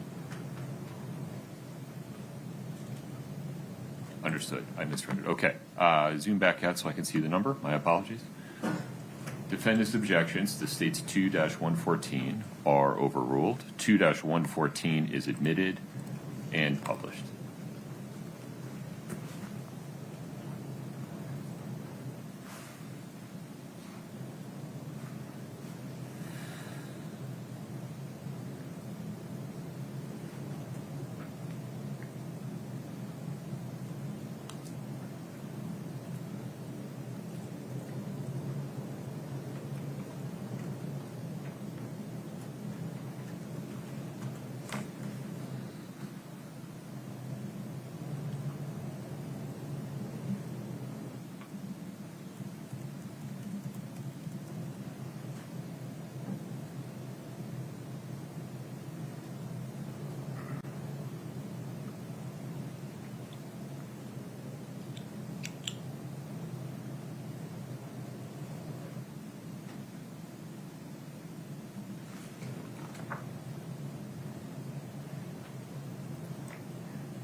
Your Honor, may we approach on a legal issue? Of course.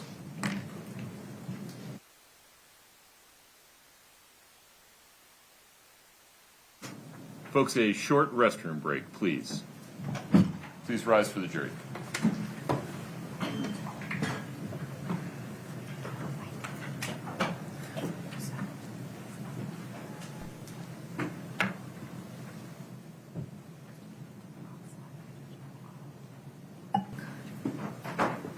Ms. Nestor, Yes, sir. Mr. O'Driscoll's part of the That's fine. investigation. That's Okay. fine. You can talk to Detective O'Driscoll during the break. Folks, we're going to take a break until 2:10. Thank you. Court's in recess. 231-500-139. Ms. Nestor, anything before we invite the jury back in? Your Honor. Mr. Bloodworth? No, Your Honor.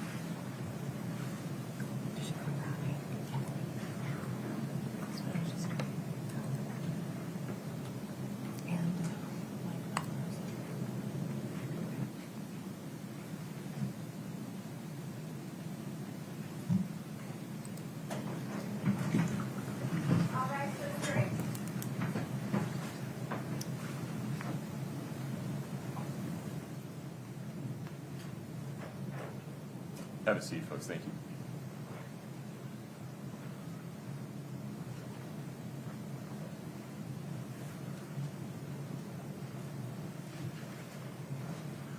All right, have a seat. Detective, you're still under oath. Yes, sir. Mr. Bloodworth, please proceed. Detective, did your investigation eventually lead you to Carmen Lauber? Yes, it did. How? This is a bit of a long-winded answer, so I'll try to just go step by step. We had the information from the autopsy, the tox results, as I mentioned. We had just gotten the downloads from Miss Richins and Eric's phones, and we're starting to go through them. We started comparing what was in the phones with phone billing records for their carriers. We found discrepancies between what was in the phone billing records and what was actually in Miss Richins' phone as far as call logs and text messages. We started looking at the most frequently contacted phone numbers in Miss Richins' phone and in Eric's phones. We found that there were a high number of communications between Miss Richins and the phone number for Carmen Lauber. So we started looking into Carmen Lauber and found that she had a history of drug use and drug distribution. We found that she was on drug court probation in Wasatch County. My partner, Detective Maynard, actually had previous involvements with Carmen, knew a little bit about her.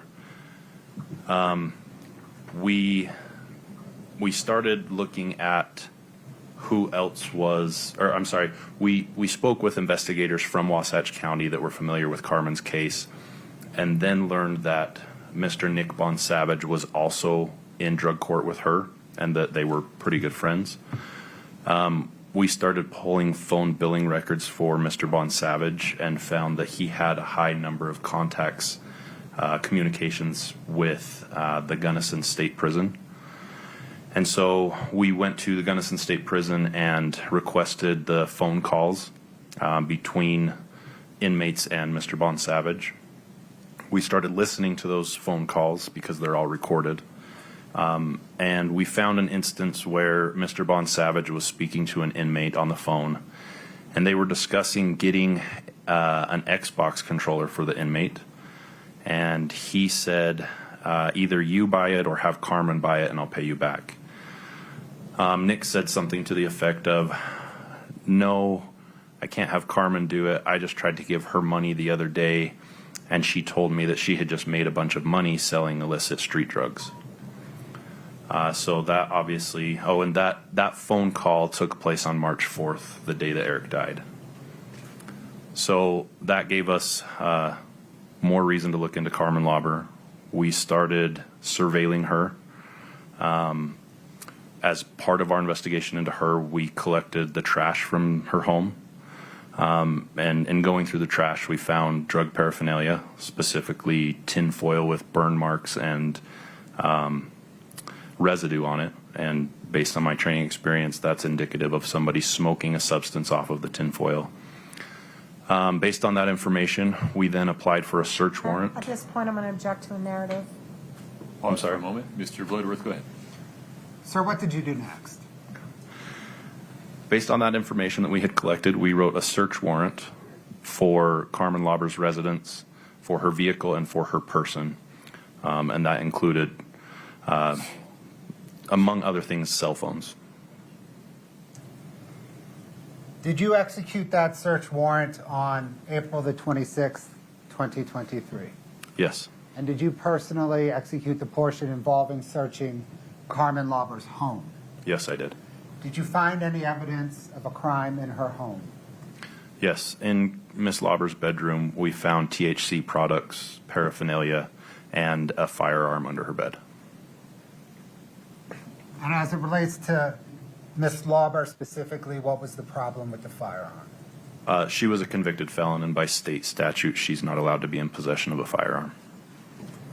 When searching Carmen Lauber's room, did you also find a newspaper clipping of Eric Richins' obituary? Yes. Scott, can I get 8-15 split screened with 8-16, please?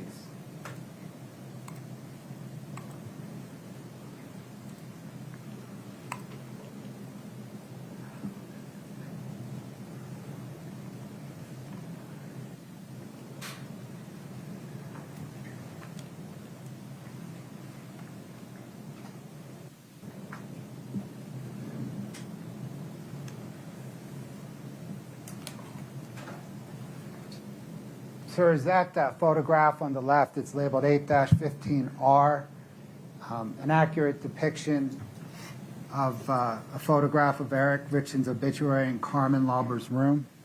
Yes, it is. Is 8-16R, the photograph on the right, an accurate depiction just of the same obituary, but just a closer view? Yeah, zoomed in from the original, correct. Your Honor, the state moves to admit and publish 8-15 and 8-15R and 8-16R. No objection. 815R and 816R are admitted.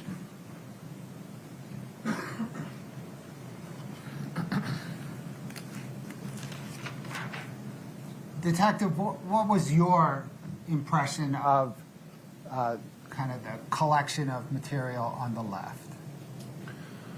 Based on knowing that Carmen was in drug court and knowing a little bit about that, how that program works, it seems like she had all of these inspirational quotes that helped motivate her through her progression in drug court, and amongst them were photos of her loved ones, her family, and then amongst all of that was Eric Richins' obituary.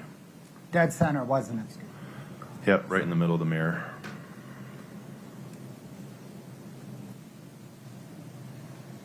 Thanks, Scott. Can I get 8-18, please?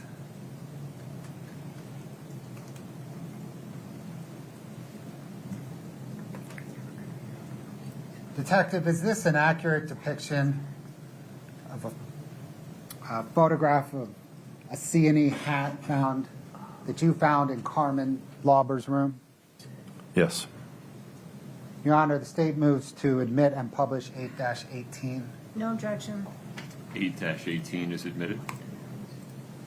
And then can you, Scott, zoom in? There we go. Yeah, that's the C&E stonemasonry logo on that gray hat. Thank you, Scott.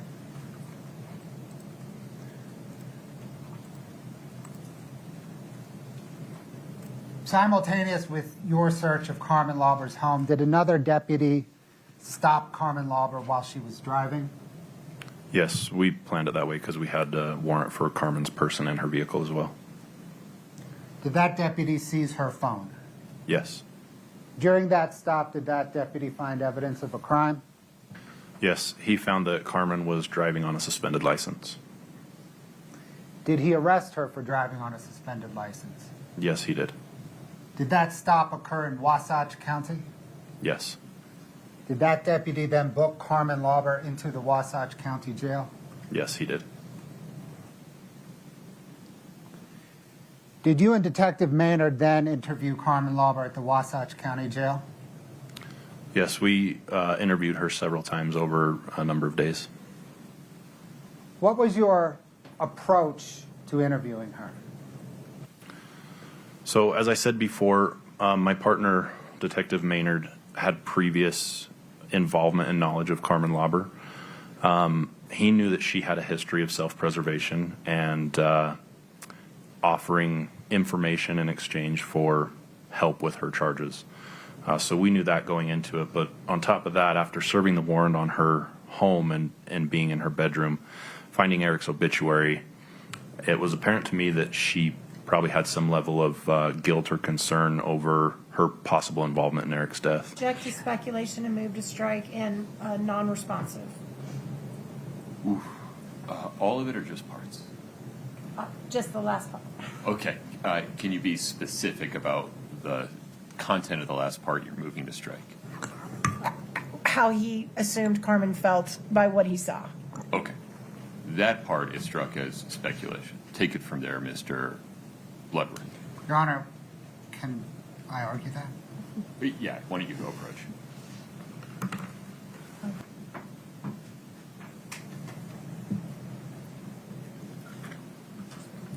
Ladies and gentlemen of the jury, I misunderstood Ms. Nestor's objection. My granting of the motion to strike was incorrect. You may consider Detective O'Driscoll's testimony, give it whatever weight you see fit.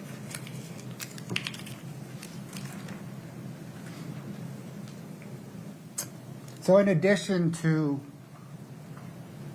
what you believe to be Carmen Lauber's motive for self-preservation, upon seeing Eric Richins' obituary, am I right that you thought she might also have some motivation related to her potential involvement in Eric Richins' death?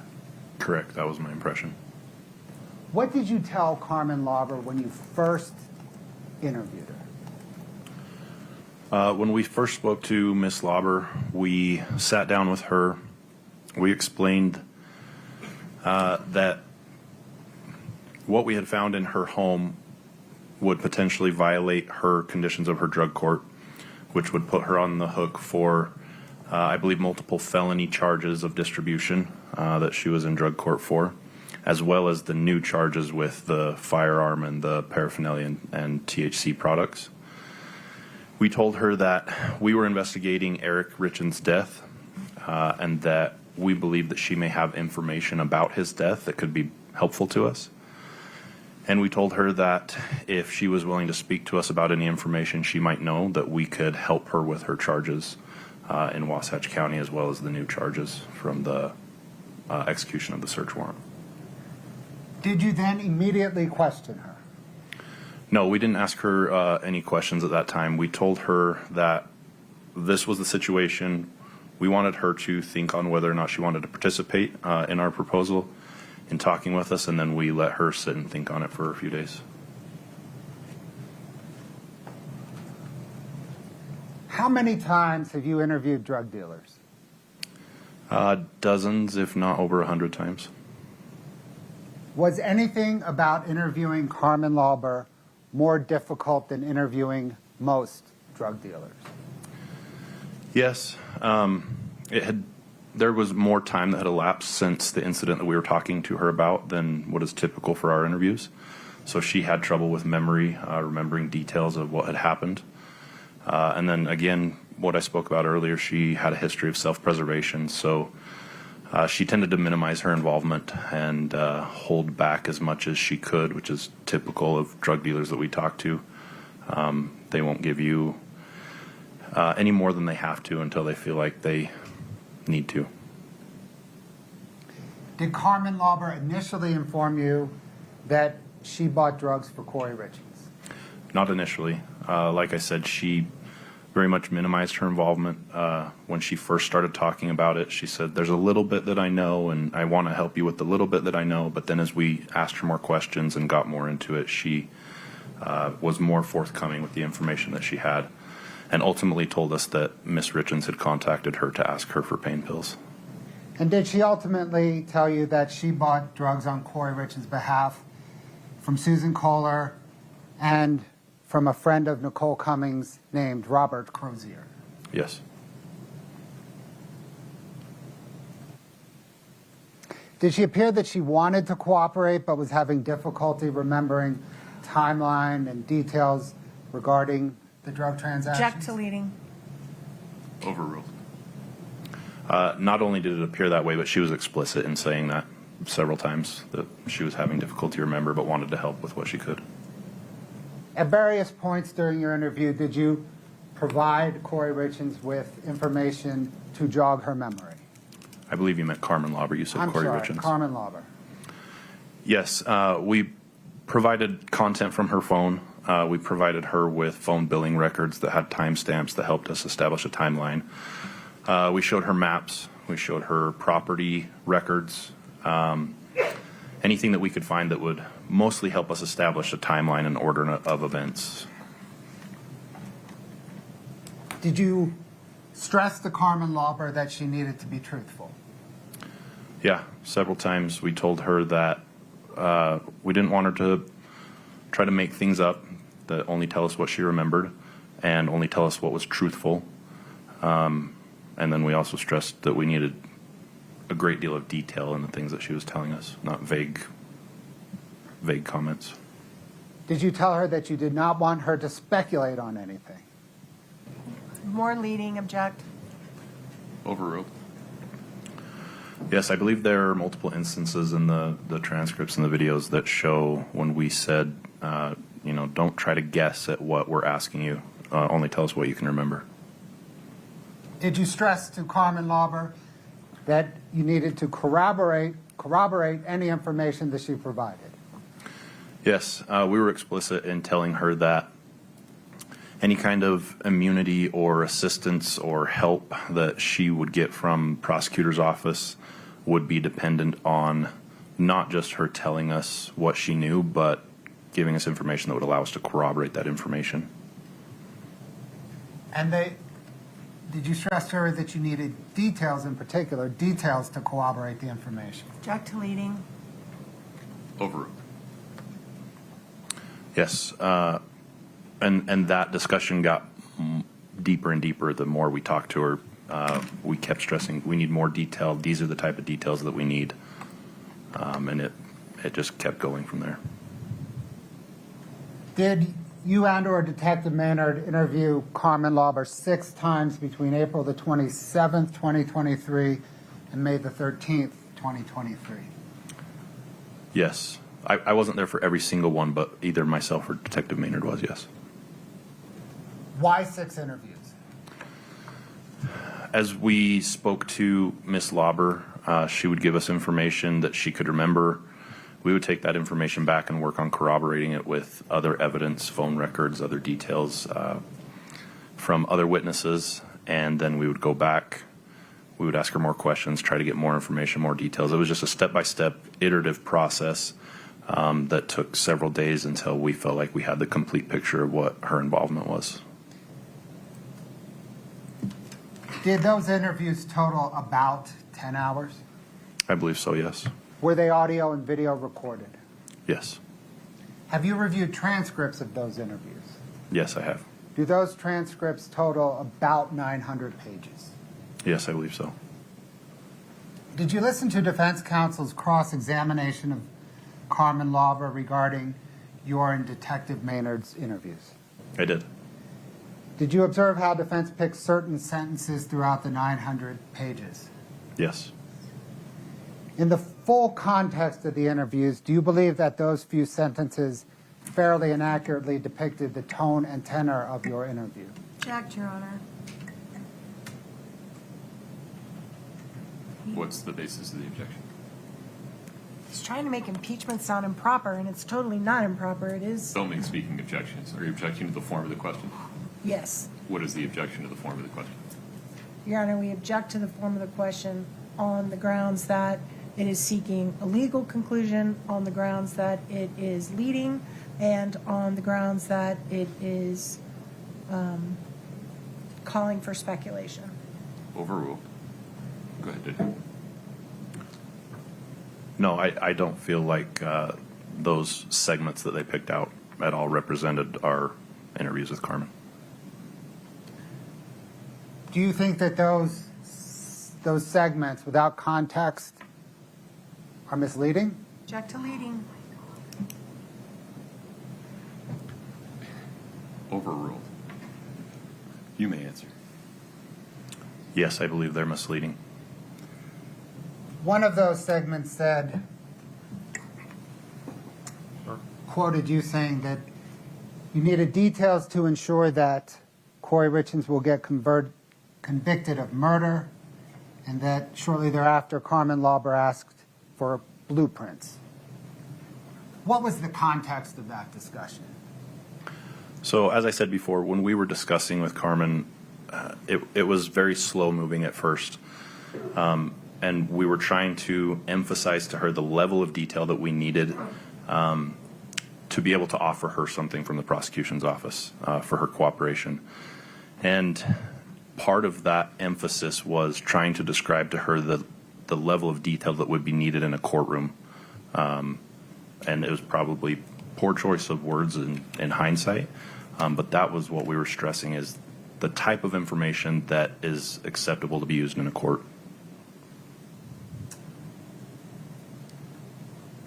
Defense counsel also picked the words "get out of jail free card" that Detective Maynard uttered. What was the context of "get out of jail free card"?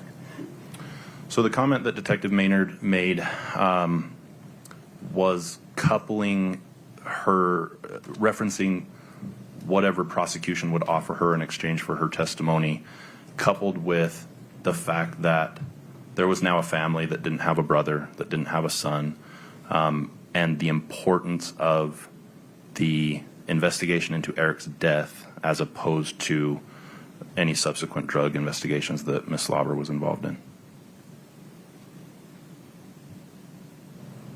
Defense counsel also picked the words from Carmen Lauber, "Can you guys write it down and I will sign it?" What was that context? We were trying to get Carmen to complete a written statement to go along with the scattered information that we had been receiving through our interview process, so that we could establish a more chronological timeline. And she was expressing concerns about not wanting to be writing things down in front of other inmates in the cell block. So she wanted us to write it down instead. And what did you say? We said, no, that's not the way it works. Scott, can I get, please, 8-58R?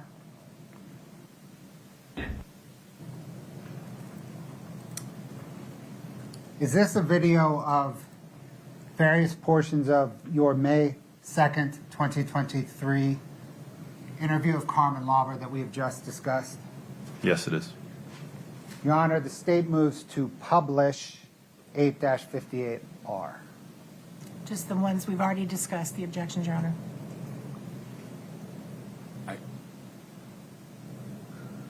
Would you approach for online? 8-58R, as ruled on by the court on the record, is admitted. Your Honor, can I just make 8-58, D for demonstrative, R for redacted, DR. 8-58DR. That's because he didn't deserve it. Like, it's just not me. Like, I can tell you, I affected people's lives by selling dope. Right. Okay, I affected my own life by doing dope. What I'm getting at. No, whether it was intentionally, whether he had a bad problem, or whether he was hurting, I don't know. Mm-hmm. But either way, if it was done purposely, he didn't deserve that. Totally But I agree. don't know that for sure because I don't know their personal situation. Totally agreed. So I would never do that ever to anybody. I'm saying that we're going to need you to really settle down and maybe even take a pad and paper Even if I get and try to write out out tomorrow, some whatever, details. we meet again, I can go through Well, we're going to whatever. talk about that too. If I need to go through whatever I need to go through and figure it out. But you know I what I'm can do saying? that. These details that you're giving us are kind of hazy. That's because And it's to me. And it's common for people to try to kind of minimize their own involvement, but we're not interested in smacking you with this. But this, at the end of the day, was the reason we're here. This is a Like, I don't know if I this should is reach a out to homicide Susan Kohler and investigation. say, hey, do you know about approximately the time when I got those pills from you? I don't know if she's going to. Probably not a good idea. But I'm just saying, we're gonna need you to kind of settle down and think about details and timelines. Because we understand that you weren't a part of, conspiring with Yeah. Kouri. That the details about everything we've been talking about are gonna be important. Right. It's a homicide investigation. Oh, that doesn't do it. Yeah, it is. That is. It's something that like none of us are used to, right? We don't do it that often. It's pretty crazy for us too. Yeah. Not just you to think about, like, it's crazy. Yeah, no, yeah. So, right now, we're in a good place to where we've got the information that we were hoping you had and needed from you, right? But there's a difference between us knowing and understanding what happened and us being able to present that to prosecutors who have to present it to a courtroom, who have to present it to a jury, right? That has to be way more detailed down the line the further it gets into the system and the process. Right. Okay, so that's what we need your help with at this point, is nailing down all those details.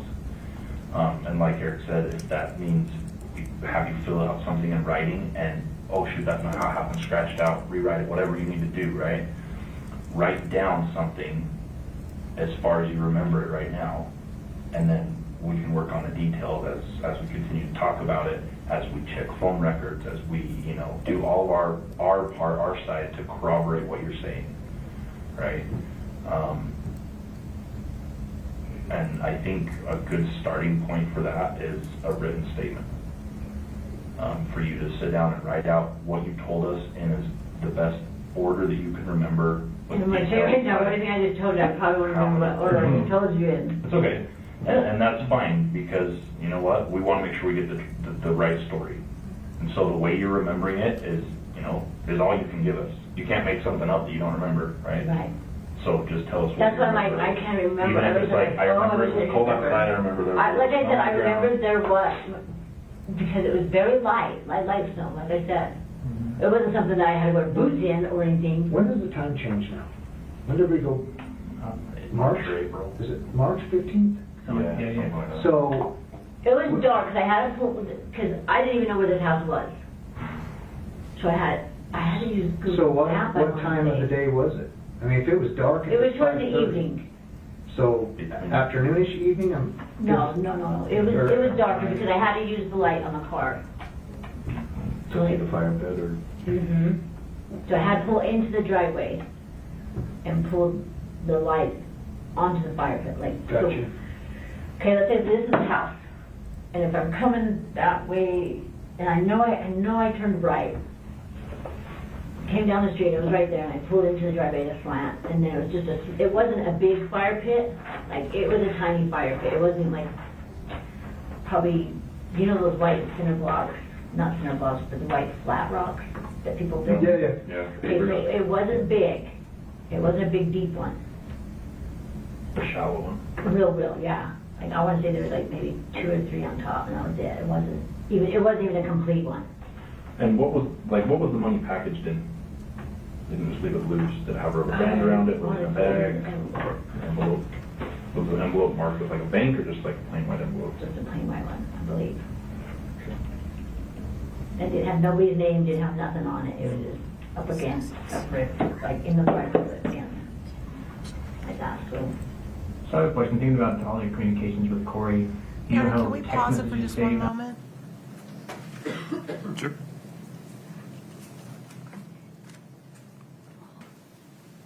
Scott, please proceed. On a phone, maybe in a cloud, maybe anything like that? I wouldn't even know how to operate a cloud. Okay. Would it be in your phone? I have no idea. Like, You guys have all my phones, don't you? like did you erase? I mean, that's what I was told. That's why I asked you about them being deleted, because I don't know, you look can see on your at phone. I mean, you guys. Well, I think that's a fair question, Carmen, and we're getting down to the brass tacks of this, and so I feel like we owe it to you to kind of start talking to you about what we do know. What we do know is within a day or two after Eric dying, you got a new phone. Okay? I think that's because that one died. Possibly. We also know that there are texts between you and Kouri that were deleted. I get it, I delete them too. Again, we're not looking to put new charges on you, but we're getting down to that area. We're gonna need to be more open and honest with each other, because there's things that we're talking to you about that conflict with some evidence that we have to an extent. And again, I'm not here to beat you over the head with it. As a cooperating witness, that information is actually really good for you. And frankly, is now a good time to kind of talk to her about the conversation I had with McKay. So here's where it's at with McKay and your drug court, okay? They are looking for, and it's going to be upsetting, but let me finish. They're looking to pull your drug court deal and ask for 7 years on your 2 first. 5 years for the one felony, and then a 40% portion for the second, for 7 years. The only exception to that, and the only thing that they're willing to kind of help you out with, is if you can help us out with this. And by help, he means like, give us the details that will ensure Kouri gets convicted of murder. Oh my God. This is a serious case, Carmen. I'm not that trying is to... way more of my... I know, and listen, Don't freak out, okay? Because this is a long process. And this is a good thing, and this is good news for you. So there's one more consideration that McKay has. Do you need a minute? No, go. And this is kind of funny because... It's nothing funny Well, about this second part is, it looks like you guys figured out how and when people were going to test, looking at your text messages, you and Bon Savage.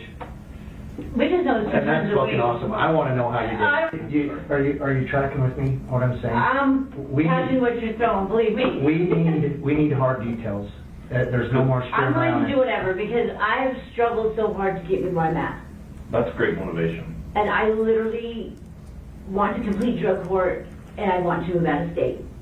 I want to leave all this behind, Oh, that's the only way you get my people out past. of your life. Like, I don't want no ties with nobody. I want to change my phone number. Me and Troy were talking about it.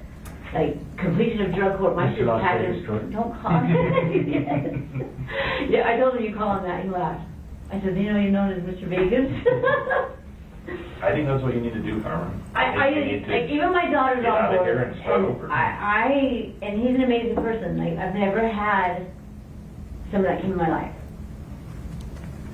Like, That's a good thing. I'm willing, like, day of graduation, I want to be gone. Like, I want to leave Heidi's house. I want no talk to nobody in my life. I don't. We have some hurdles here. And that's why I said I no longer want to work for the Kouris. Doreen, sorry. Doreen Kouri. I don't want. I want to do what I can help do, what needs to be done to fix this. Right. Well, I feel like that as you were telling us that, you know, there was some talk about can you get what MJ had, and it was kind of very superficial. Can you retell that story with all the detail you can remember? I really can't, like, I don't even know if it was, because like I said, I can barely remember some of it because it was so long ago. But I want to say it was the Michael Jackson, and like I said, So tell me how that conversation would be structured. She sends you a text, and she tells you. I want to say maybe she did say that. She says, "Can you get?" She said it first to Michael Jackson, and that I know because And so tell me how that would have been said, because I didn't know Michael Jackson died of. I didn't know he did either. Like I said, I knew it was Googled drug overdose, but like not specifically fentanyl. Was it? I can look it up. Look it up because I'm curious too. But So the thought was insinuated that she wanted you to get something that somebody could die from. I know one thing, that when we got one, it wasn't dark enough. I don't even know how fentanyl really goes. So there was several transactions. There was one. Okay, now we're getting somewhere. I can see it in your face. Several transactions. So I wanted. It's so confusing, but okay. So I want to say when she asked, but like I said, I can't remember when you think. We'll give you all the time in the world that you need to think and remember, Carmen, But it's I so just want you, fun, I want you to know that if you're gonna work with us here, in It order would for you be to so be easier if you credible. had like pieces that we can, like blueprint. Here's Yeah. the biggest piece. I don't want to be that big piece. Well, the good news is that big piece helps you out And tremendously. that's what, like I said, You hold all the I cards. love Eric. He at was this a point. damn good dude and he didn't deserve it. It was done intentionally, he did not deserve it. We believe you, and that's why we're here working on what your get out of jail free card looks like, based on this information. But there's 3 little boys that don't have a dad. There's a family that doesn't have a brother. You know, Oh, and I get don't know that. what Kouri's at with the deal, but But like you guys said, she's living her life right now and that's everybody else is fucking and suffering. Like them that's little what it boys appears. love their daddy. I'm sure they did. I mean, I've seen it.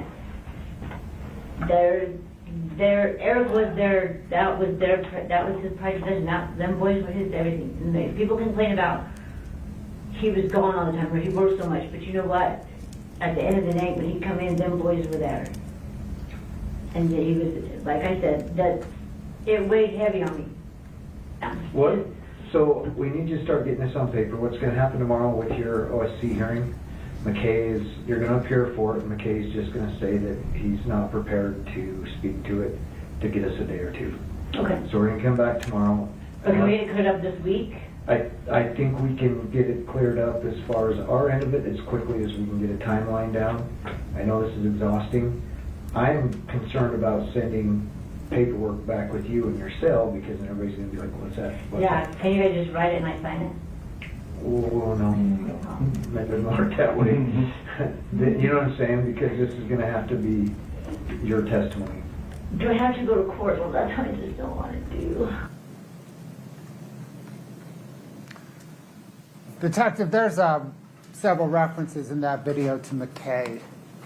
Who is McKay? McKay King is a prosecutor with the Wasatch County Attorney's Office. And he was the prosecutor of the drug court? I believe so. He's the prosecutor that we talked to and dealt with. Talked to in terms of getting immunity. Correct.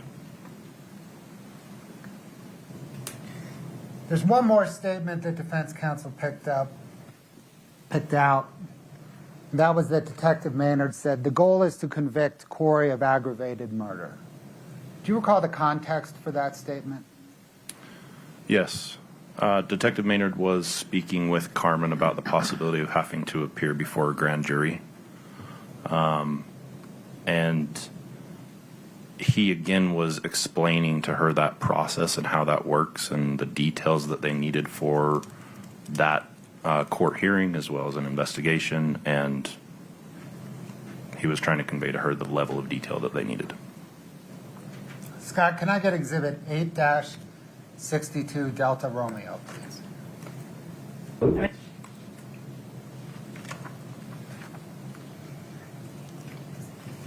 Is this an accurate depiction of the May 12th, 2023 interview? Yes, it is. Your Honor, the state moves to publish 8-62DR. Previous objections, Your Honor, that have been ruled on. Okay. States 8-62DR is admitted and published. And this is serious shit, but that's more up the chain serious shit. Like to the highest extreme, I think. Well, but here's the thing. You've cooperated. At the end of the day, everybody is on the same page with the goal is to convict Kouri for an aggravated murder. These parallel drug investigations, those aren't priority. Right. That shit goes on every day, everywhere. That's not what we're here for. Right. I was just all thinking though, that made it.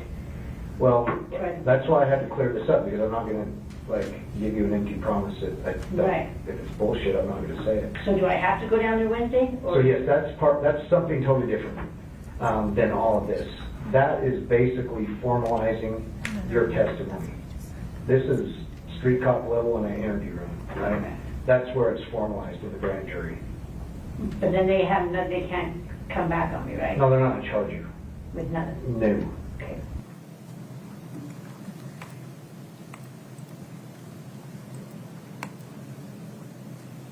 Detective, did you arrest Kouri Richins on May the 8th, 2023 pursuant to an arrest warrant? Yes, I did. That same day, did detectives execute a search warrant on the Willow Court home? Yes, the Richins home. Were Kouri Richins and her sons living at the home at that time?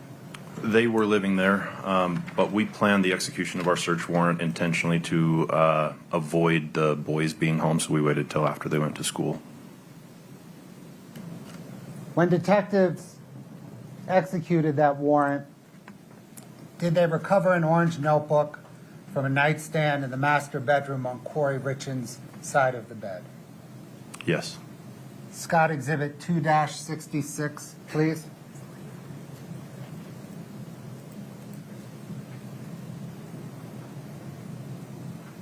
Can you just scroll through that real quick?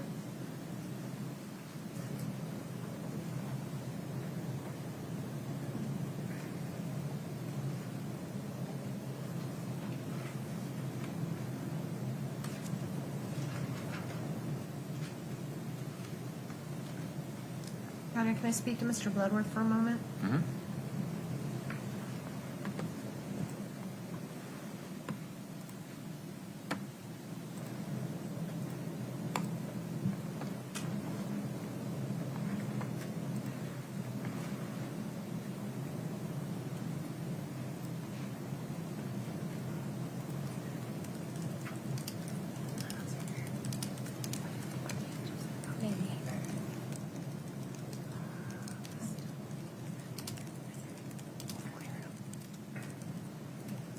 Thank you, Your Honor.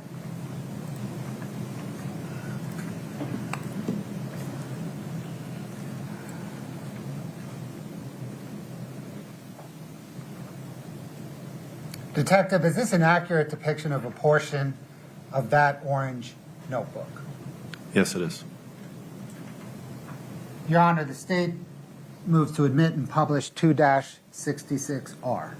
We renew all our previous objections that have been rolled on by the court already, Your Honor.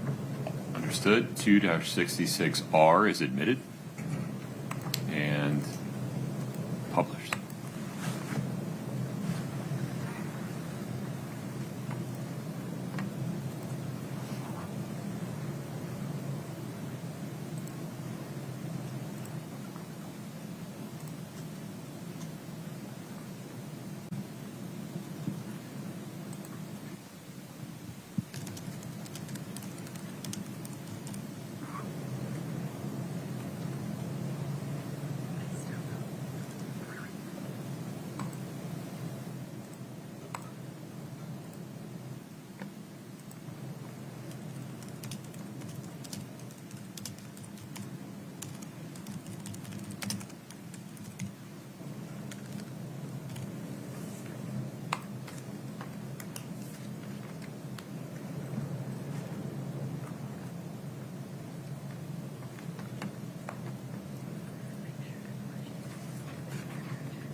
Detective O'Driscoll, did detectives also execute a search warrant at the Willow Court home on November the 7th, 2024? Yes. Scott, Exhibit 2-65, please. Is this an accurate depiction of a document recovered from the kitchen cabinet of the home pursuant to that search warrant? Yes, it is. Your Honor, the state moves to admit and publish 2-65. No objection. 2-65 is admitted.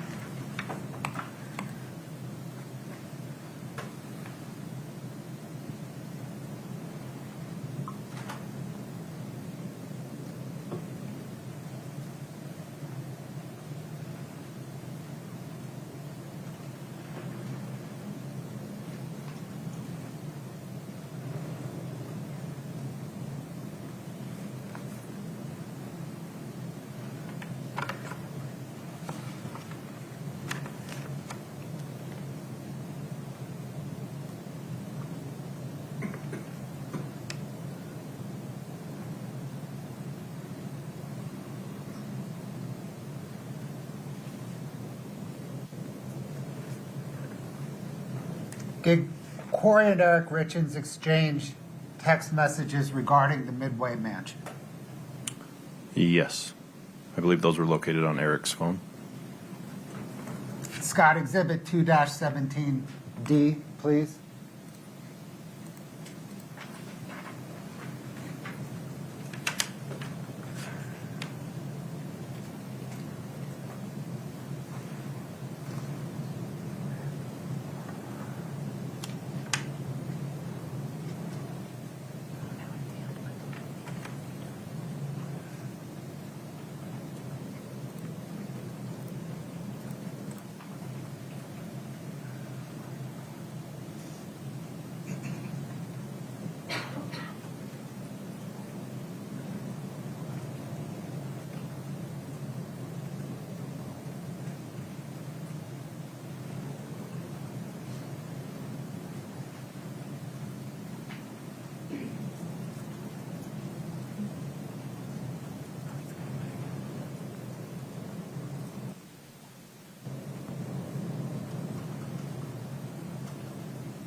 Is this an accurate depiction of a January 5th, 2022 text exchange between Kouri and Eric Richins? Yes, and the green bubbles are Eric, and the blue bubbles are Miss Richins. Your Honor, can we have just one moment, please?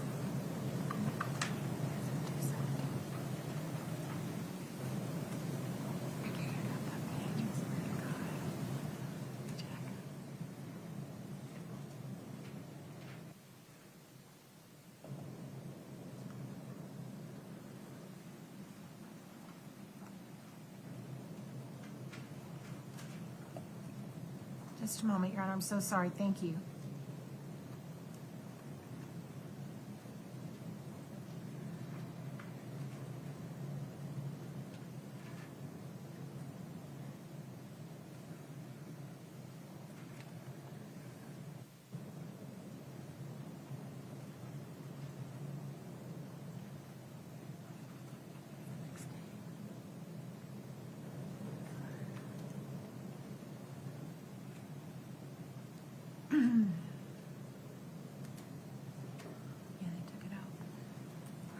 That's okay, Your Honor. No objection at this time.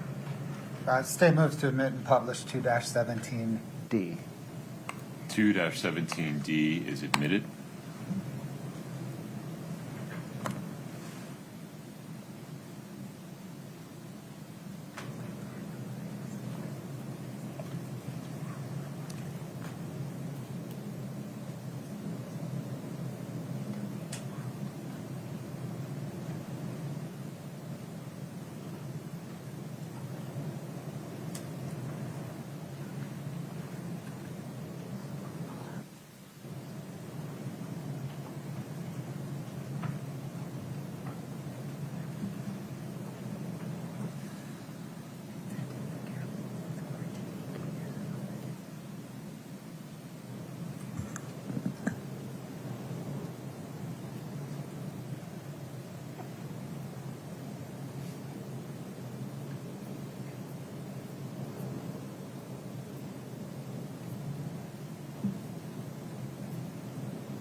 Scott, 2-37D, please.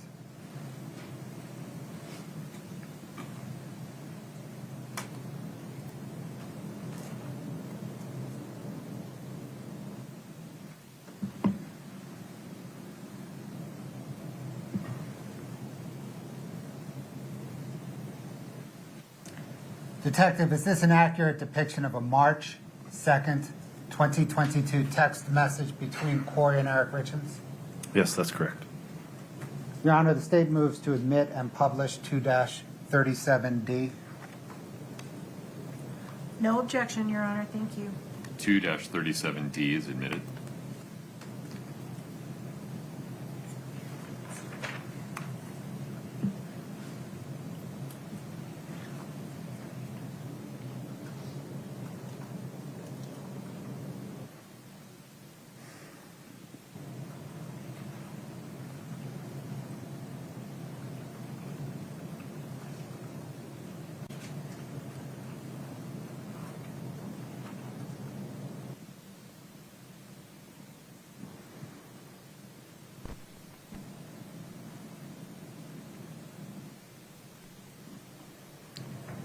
I want to turn now to some other text messages.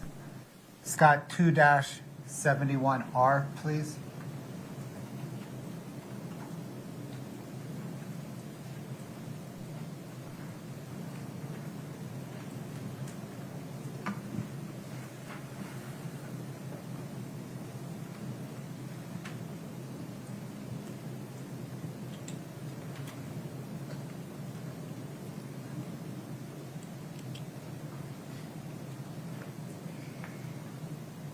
Is this an accurate depiction of a May 24th, 2023 text message between Kouri Richins and her brother, DJ Kouri?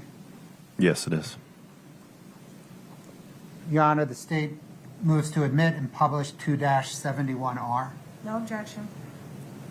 2-71R is admitted and published.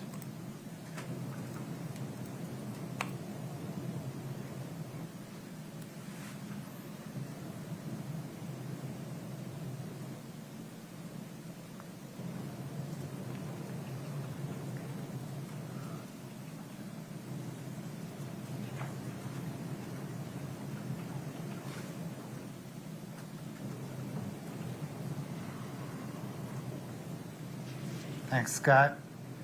Can I get 2-72R?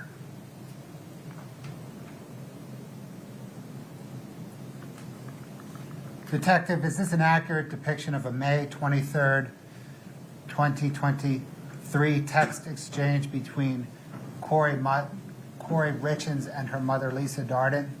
The date I'm seeing is May 31st. Sorry, May 31st. But yes, between Miss Richins and Lisa Darden. Your Honor, the state moves to admit and publish 5-72R. No objection. 5-72R is admitted.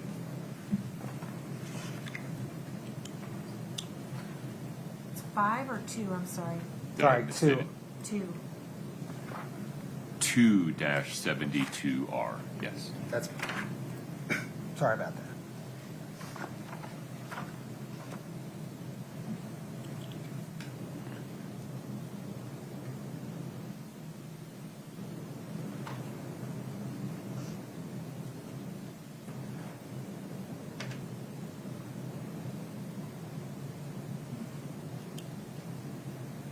Detective, I'd like to turn now to some phone calls. Scott, can I get 2-76 and 2-76T?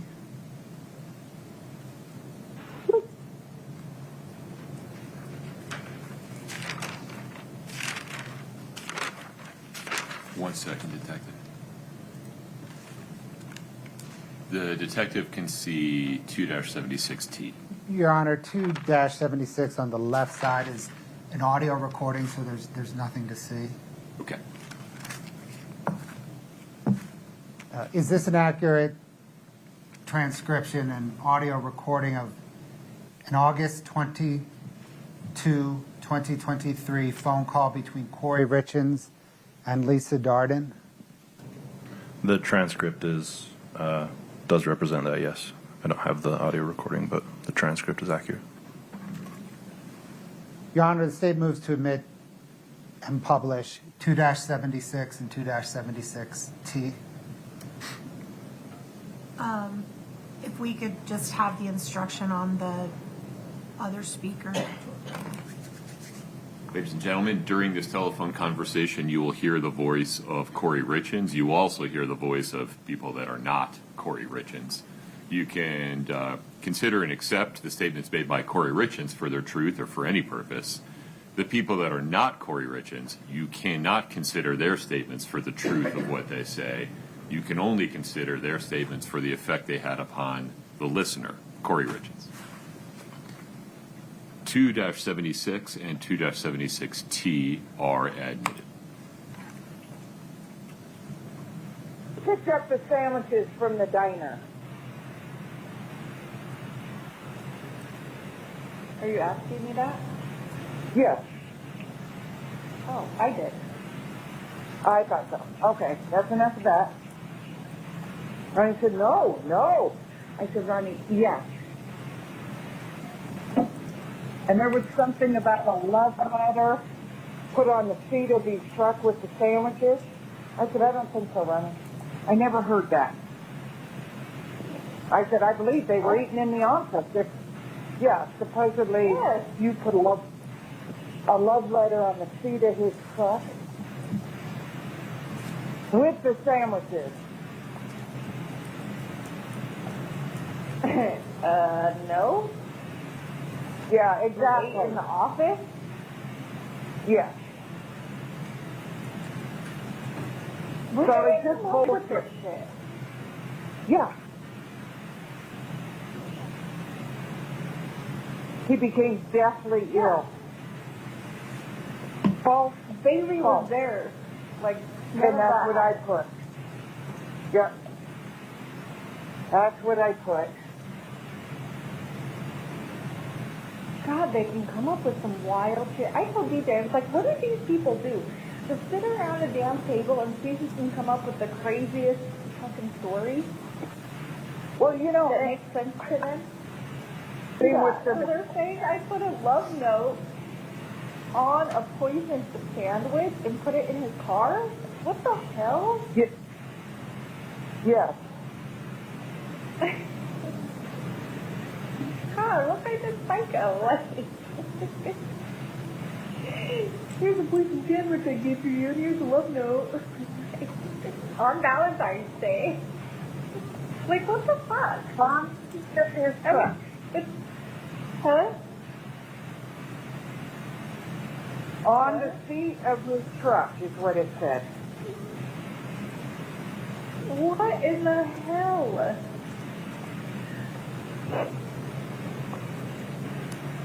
Oh my god, they are nuts. And they're gonna feel so stupid, and that's the thing, I feel like all of America, really. When people get up to actually testify and say, no, that is a lie, that did not happen. I was there. You can't compete with somebody who was actually there on your beliefs. Right. You know, so I'm just like, you know, and the stupid part is the freaking detectives, so just all those idiots, they know this. When they were at my house, I told them this. But there again, when you have through anyway.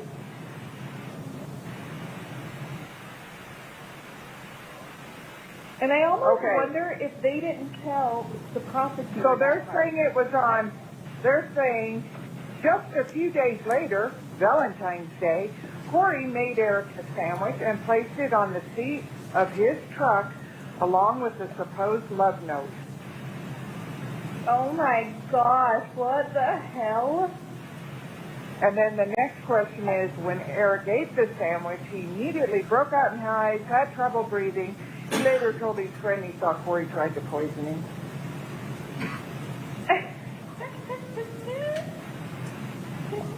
They are It is so ridiculous. fucking sad.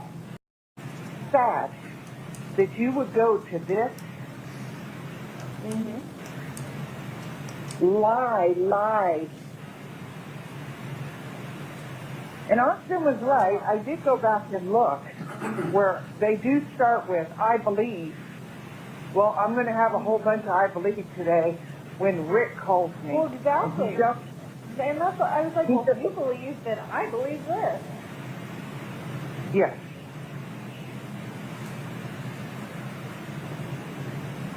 Exactly. Oh my gosh, they're ridiculous.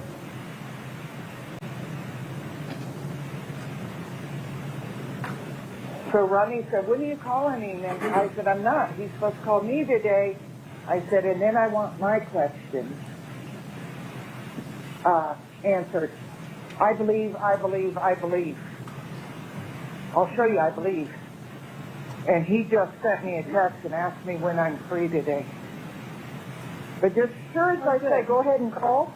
Ronnie's going to call back and we're not done.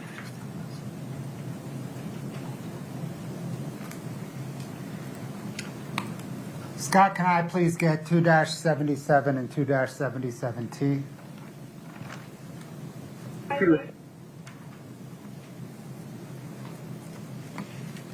Detective, is this an accurate depiction of a transcript of a second August 22nd, 2023 phone call between Kouri Richins and this time her brother, Ronnie, regarding Valentine's Day 2022? Could Scott scroll through a couple of the pages just so I can verify? Yeah.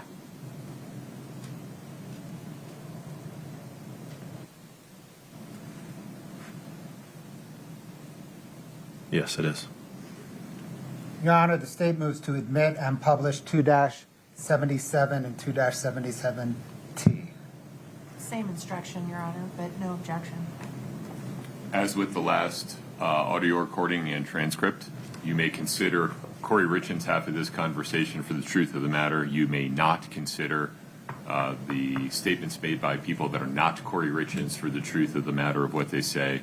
You may only consider those people's statements for the effect they had upon Kouri Richins as the listener. The 2-77 and 2-77T are admitted. Erica sandwich and put a love note on it, and the sandwich was poison. Oh my God, I know. It's like, no, the fuck, that did not happen. I was like, no, that didn't happen. Here's what happened. Nanny can testify. That's not, who fucking lived there. That's not what happened. Yeah. Like, that's not at all what happened. Where the fuck are you getting this bullshit? Yeah, and like I even like have No. like my bank statement and stuff showing that I bought lunch at Mirror Lake. Like I didn't make any fucking. Yeah, I know. I was like, no. I was like, no. These sandwiches are bought from a restaurant from a diner up the road. Receipts to prove it. This shit didn't happen. They're working in the office, and Nanny's there to testify that all of this is true, and everything they just said is complete horseshit.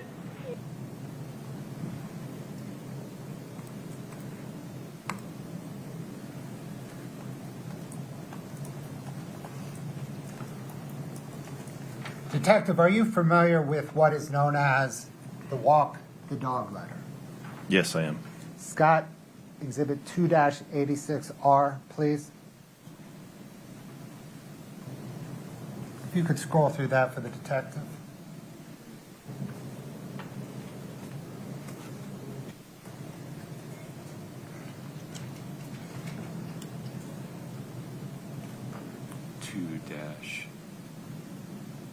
I have trouble reading it, I'm sorry. 86R. Detective, is this an accurate depiction of a 6-page letter to Lisa Darden written on either September 12th or 13th, 2023, that investigators recovered on September the 14th, 2023, from a book that was among Kouri Richins' personal possessions? Pause for 1 moment. Your Honor, I object. I think there needs to be a foundation laid of if whether or not it's to her mother. Please approach. Okay. All right. Do you remember the question, Detective O'Driscoll? I can ask it again. Okay, please.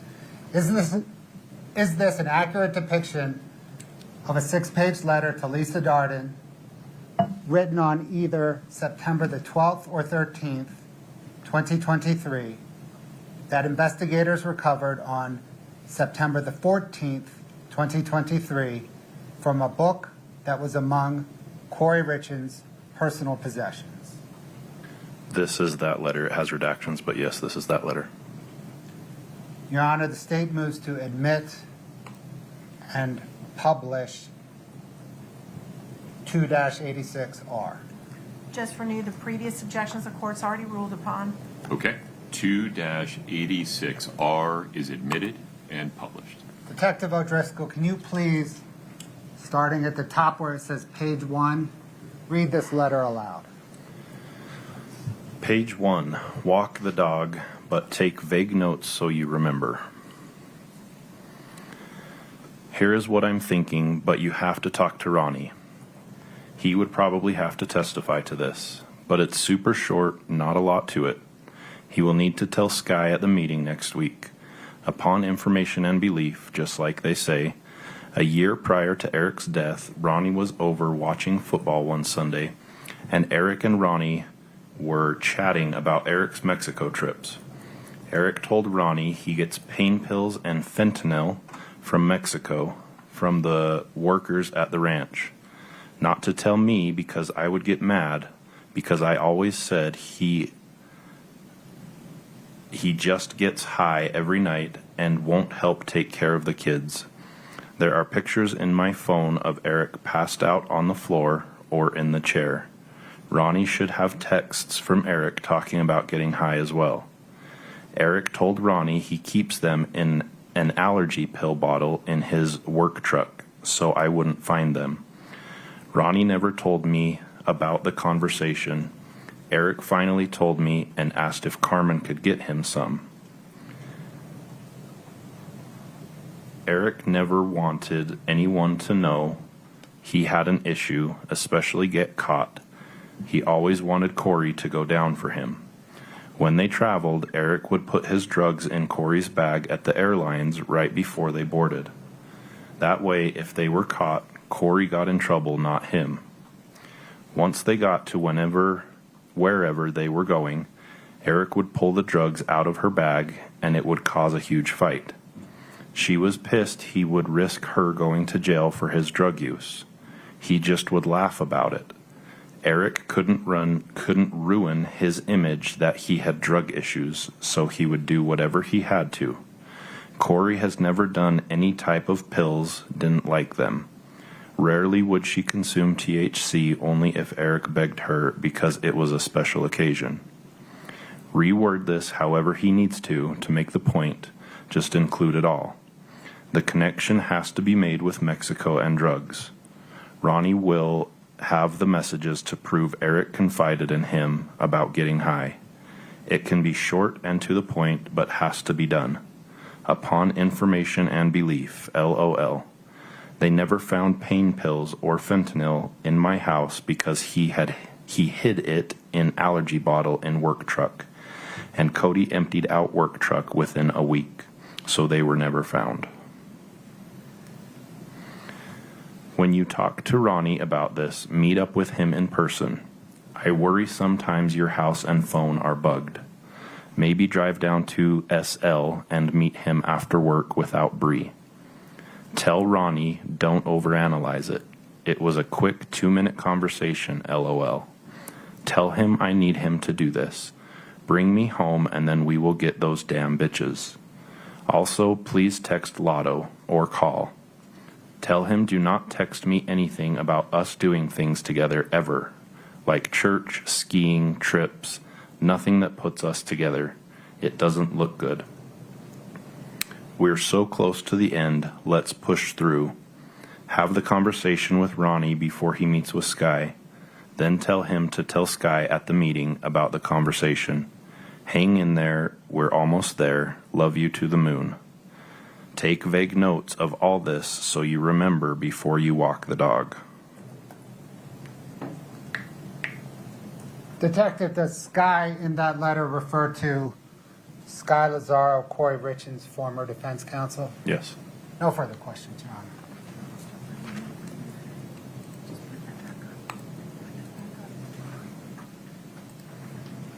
Ms. Nestor, please. Thank you, Your Honor. Let's jump right back into that letter since we're on it, while it's fresh on our memory. It's Exhibit 286 for the record. You want me to put it back up? Yes, please, Your Honor. There you go. Thank you so much. All right, so this letter that you just read aloud, do you know the date that it was written? I believe it was September either 12th or 13th. Okay. And in this letter, the very beginning letter tells, I guess if it's her mother that she's addressing it to, if that's what you say, that to remind Ronnie to tell Sky this story, correct? Well, what part are you referencing? The story about what Eric told him about getting fentanyl from Mexico. There is a part that says tell Sky at the meeting next week. Okay. So it looks like there's about to be a meeting with her lawyer, Sky, right? I have no idea if that happened or if that was about to happen. Okay, well, that's what it says. It says at the meeting next Okay. week. All right.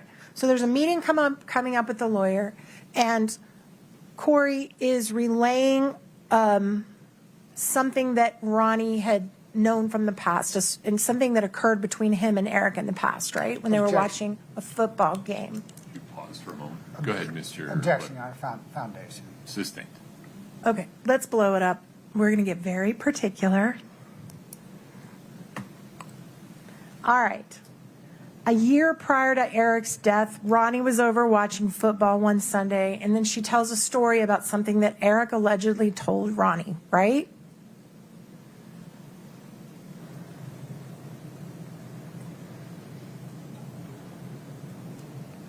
And just by the way, if you could go up just a little bit above that. Wait for the answer. Wait, before Okay. let me rephrase. Katie, if you could go back up to he will need to tell Sky at the meeting next week, just start right there and then highlight. And then thank you. I'll rephrase. You're withdrawing that question? Yes, sir, I am. Understood.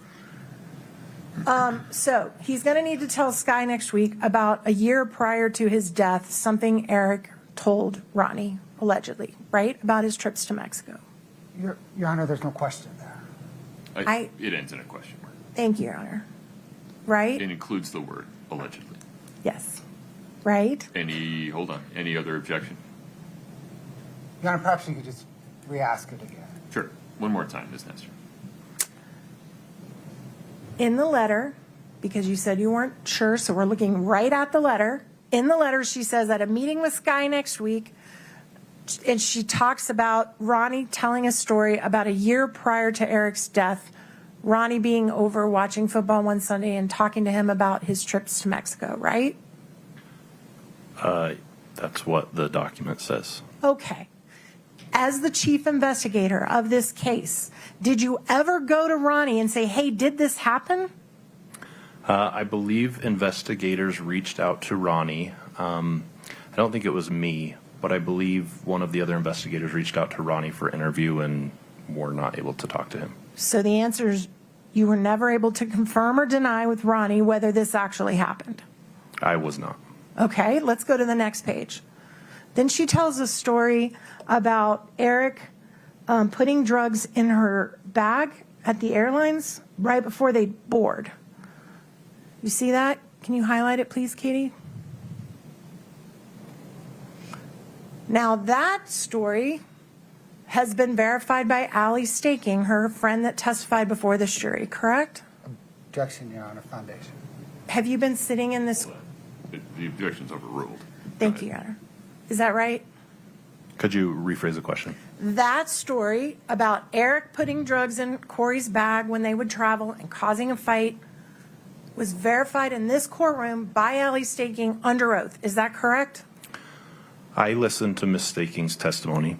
She told of one incident when that happened. Okay. This says Eric would, as if it happened multiple times, so I don't know. I just know what I heard Ms. Staking testify to. Did you ever interview ask any of Kouri's friends or family if they knew of situations where it had happened before? Where what had happened before? Where Eric had put drugs in Kouri's luggage when they traveled? I don't recall asking that specific question, but I think I heard about it coming up. I don't remember who the conversation was with, but I think I had heard something to this effect before. Was it involving a trip to Mexico? Not specifically, no. Okay. Do you remember where the trip was involved? I don't. Sorry. So at least someone in your investigation did at least suggest that they knew of another situation besides Hawaii where Eric did this. No, I don't know if it was a separate one or if they were referencing the same one. I don't know for sure. All right.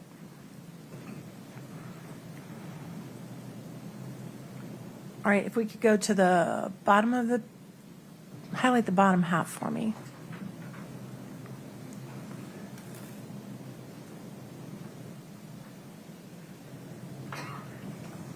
All right, there's references in here that Ronnie will have messages on his phone to prove Eric confided in him about getting high, right?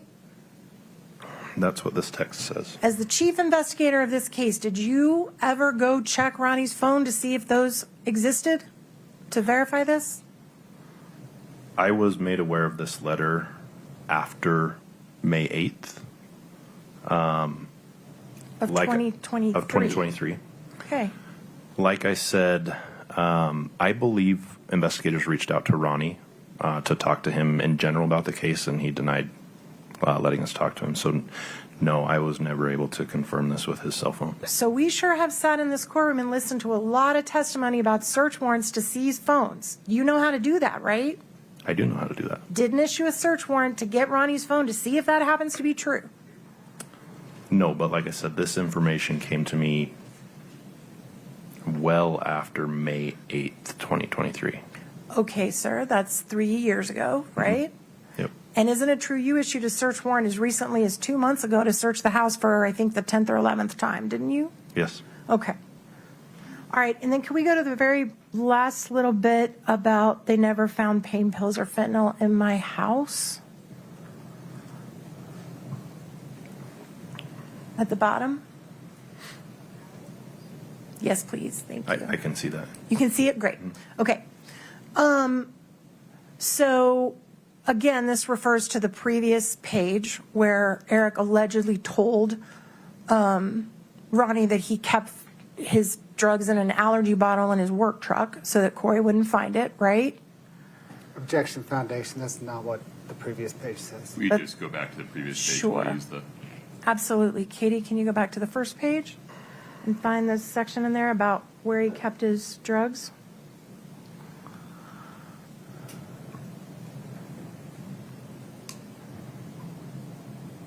Let's see. Yep. Eric told Ronnie he keeps them in an allergy pill bottle in his work truck so I wouldn't find them. Isn't that what that says? The whole sentence says Eric told Ronnie he keeps them in an allergy pill bottle in his work truck so I wouldn't find them. And by the way, this was seized September 14th of 2023, correct? I believe so, yes. And at that point, had you revealed to Kouri that you had found an empty hydrocodone bottle in Eric's nightstand the day of his death? Had you ever revealed that to her or her lawyer at this point? I personally didn't find the bottle. Okay. It was located on the night of Eric's death and was transported with his body to the ME's office. There's no way for Kouri to know that when she wrote this, right? Objection, Your Honor, speculation. sustained. Okay, that's fair. All right, go back to what we were just talking about, to the bottom of the second page. All right. They never found pain pills or fentanyl in my house because Eric hid it in an allergy bottle in the work truck, right? So that connects to what we just saw on the first page of what he allegedly told Ronnie, right? What is your question? Yes, I can see that this document says that. And the next sentence says, and Cody emptied Oh, I'm sorry, it's cut off on my screen, but not that one. I'm going to share a screen with the jury. And Cody emptied out work truck within a week. We've heard that verified by Cody in this courtroom that he said to the jury under oath, correct? While you were sitting in here. Objection, foundation. I don't think that's what he said. Sustained. You got to rephrase. Did Cody come pick up the work truck within a few days of Eric's death? I'm not personally aware. Did you sit in this courtroom and hear him testify to that? I believe so. Okay. Yes, I sat in the courtroom. Yes, I heard his testimony. I don't remember exactly what he said, but And just in case the jury has been so focused on that witness box that they don't notice what's happening back here, you've actually been in this courtroom every single day, every single minute, listening to every single person testify, right? nearly, yeah, Almost. almost. Maybe a bathroom break here and there, which you're entitled. Okay. All right, let's take that down. Now, I want to go back to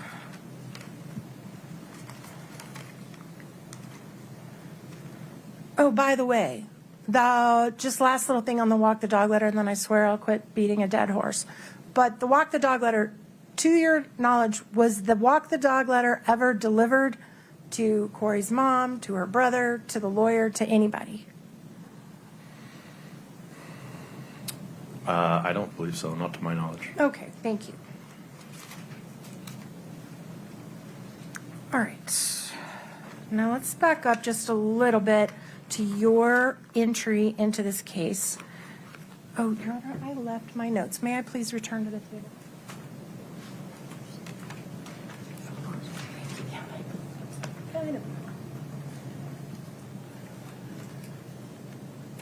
Too excited and ran up here too fast and left all my questions for you on the back.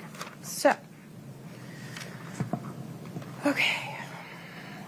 I want to talk to you about the time. So you basically, before you even entered this case as the new head of the investigation. Lead investigator. Lead investigator. Thank you so much. I want to use your terminology. Before that, you did what's called a trash cover at Carmen's house, right? We call it a trash rip. A trash what? Rip. Rip. Okay, I've never heard that. So you did a trash rip at Carmen's house, correct? You referenced a time frame. I don't remember what you said. Could you rephrase it? Would it refresh your memory that around February 21st of 2023, you searched Carmen's trash? It was probably around that time, yeah. Before you were technically the lead investigator of this case?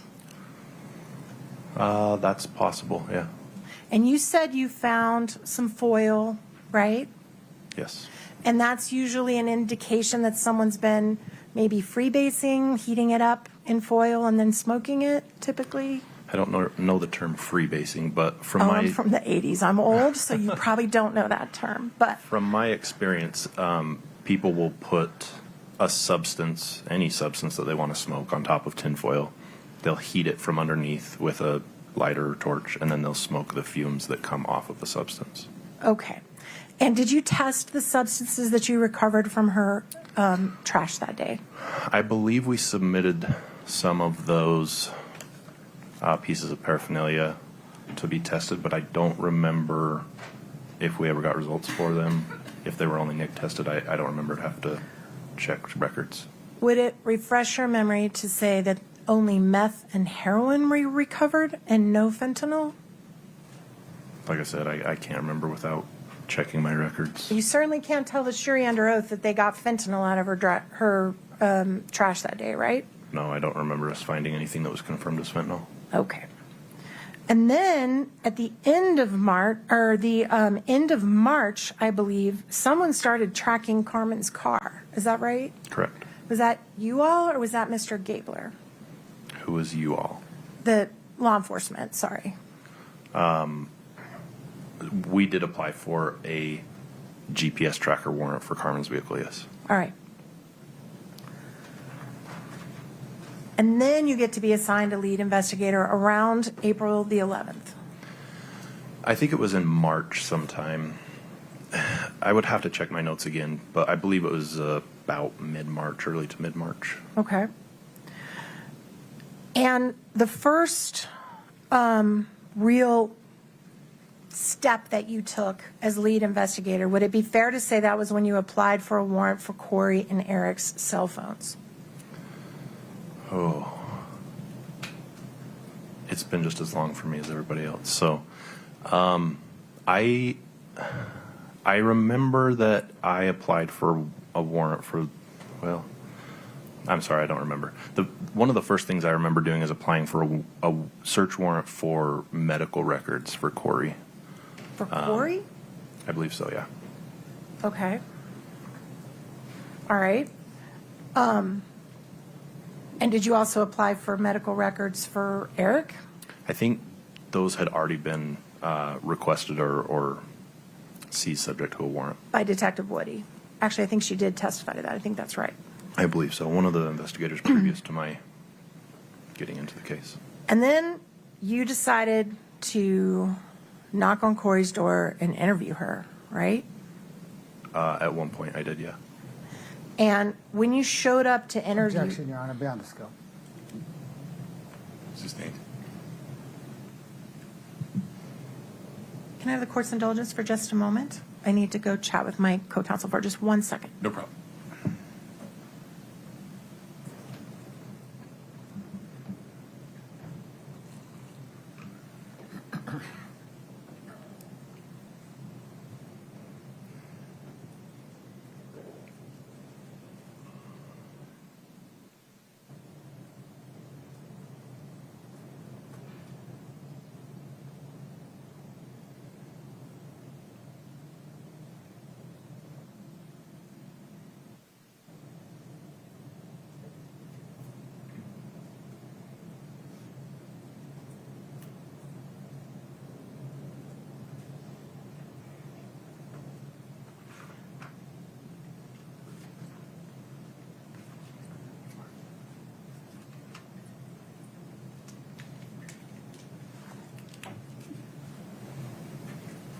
All right, so we are going to leave that topic alone and we're going to move forward, okay? Okay.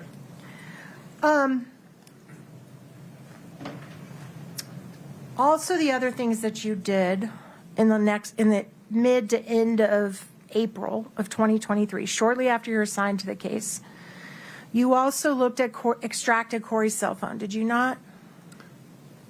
Yes, I would have to verify the date, but yes. Okay. And when you extracted the phone, were you able to start looking at her texts and looking at her everything in her phone? Yes. At this time, we had just acquired our own forensic equipment. So previously, we relied on the RCFL for our digital forensic evidence extractions and so forth. We had just started getting our own forensic equipment, and so I downloaded Kouri's phone, and I don't remember the format of the software to analyze it, but I do remember seeing the text messages and the gaps in the text messages. Was that the first time you'd ever extracted a phone on the new equipment? I don't remember it was the very first, but it was one of the first times, yes.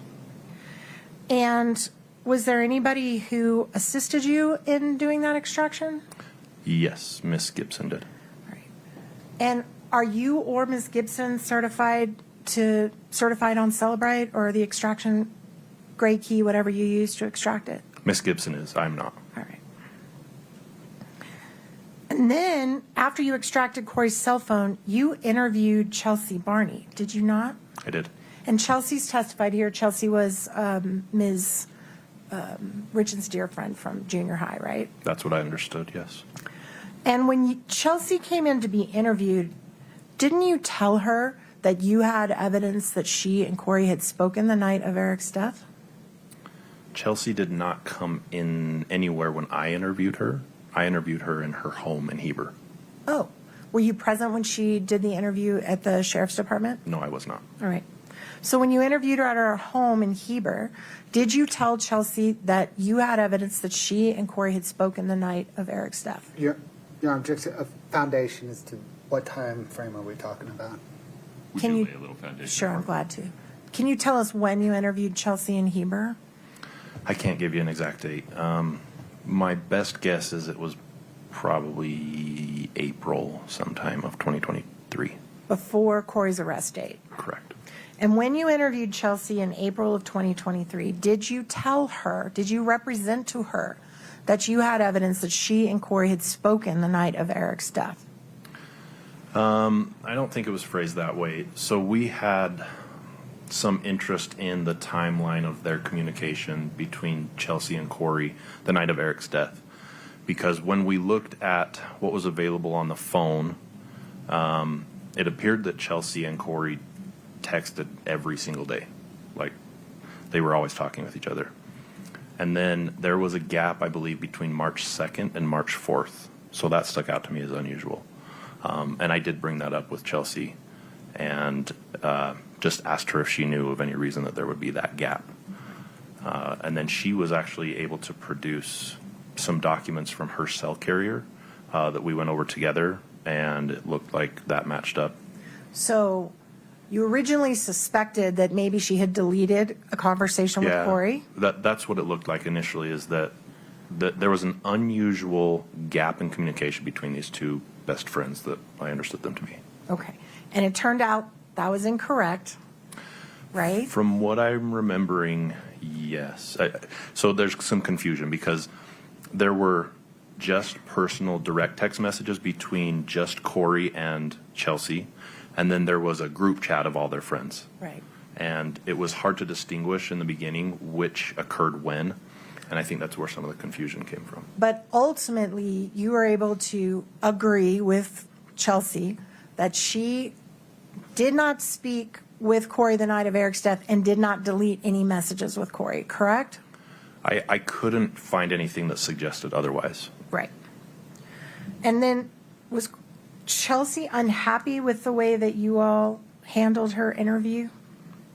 I don't know. To your knowledge, were you aware that she filed a complaint that she had been misled about her phone when she was being interviewed by your office? I was a... Your Honor, just objection foundation. I think timing's important here. I think counsel's confused about two different interviews, so I think we need foundation on timing. Would you just be more specific about the complaint or what it was about with some month and year? Yes, Your Honor. signposts?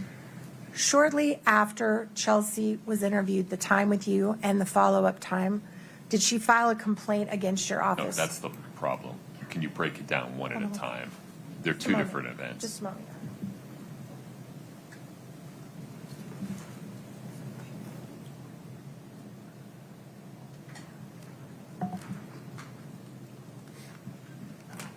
Okay, I understand now, Your Honor. I'm going to get specific about timing. Okay. I think that'll solve the problem. Prior to your interview of Chelsea, was Chelsea asked to come in by Detective Woody? When you reviewed the file, were you aware that there had been a previous interview with Chelsea? I don't know if it was when I reviewed the file, but I was aware that Chelsea had come in for an interview, and that was prior to when I talked to her. You're right. And after that interview with Detective Woody, did Chelsea file a complaint about being misled when she was brought in? Objection, Your Honor, relevance. Help me out. I'm not sure where we're headed. Your Honor, do you think it's relevant? Why don't you approach for a moment? Okay.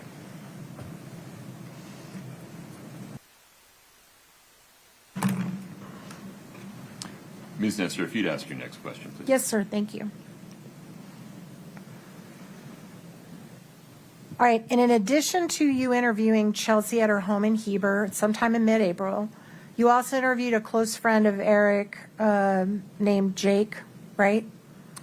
Yes. All right. Jake Sorensen. And then you, at the end of April, is when Mr. Bloodworth said on April 26th, when you got the warrant and executed the warrant on Carmen Lauber's house, right? We executed a warrant on Carmen Lauber's residence on April 26, 2023. Right. So between April 11th or end of March, when you first joined the case, and April 26th of 23, you possibly got a warrant for cell phones. You extracted Kouri's phone, interviewed Chelsea and Jake. And then that's when the seizure happened at Carmen's house, right? I'm not sure what you're referencing about the April 11th date. That's the date on your report when you were assigned to the case. So that's the date I've been using. But if you remember it earlier. That's the date that I wrote the report? No. I mean, it doesn't matter to me. It's not. If you remember it was the end of March, we'll go with that. That's fine. I'll use the end of March. But Okay. And then you search Carmen's house, and then the next day is when we saw the interview that you had with Carmen at the jail, right? yes, so Carmen's home was searched on April 26th. That same day, she was arrested for driving on suspended license. And then the next day was the first time that we spoke with her at the Wasatch County Jail. So first, the search of her house. Was any fentanyl located in her house at all? No. No. Then when you go to interview her, do you know what time of the night or the day she was pulled over for driving with the suspended license? It was in the morning. And what time of day did you see her on the 27th? I don't remember. Okay. I would have to look at the timestamp on the video of the interview. And I watched the interview, but I never saw anyone ask her if she was under the influence while you were interviewing her. Did anyone ever ask her that question? I don't remember. I don't think so, but I don't remember.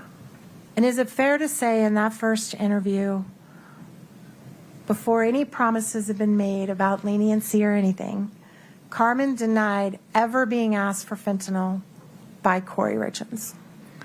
Yeah, I testified earlier that drug dealers, in my experience, when you interview them, will initially... Well, let me stop you. I'm asking about Carmen, not other drug dealers. I'm asking about Carmen Lauber. Did she deny ever being asked by Kouri Richins for fentanyl? Yeah, as most other drug dealers also do when I interview them. And did she share with you a personal tragedy that her daughter had OD'd on fentanyl? Yes. And did she tell you that because of that, she didn't mess with fentanyl? Objection, Your Honor, hearsay. I think she's asking about statements from the prior interview. Let me ask a more specific question. Do you mind approaching for a moment? The objection is overruled. Ms. Nestor, you're next. Did you get an answer to that question? I'm not sure you did. I'm not sure I did either, so let me ask it again. Did Ms. Lauber tell you that because of what happened to her daughter tragically, that she did not mess with fentanyl? She didn't deal with it? I believe those were her words, yes. Right.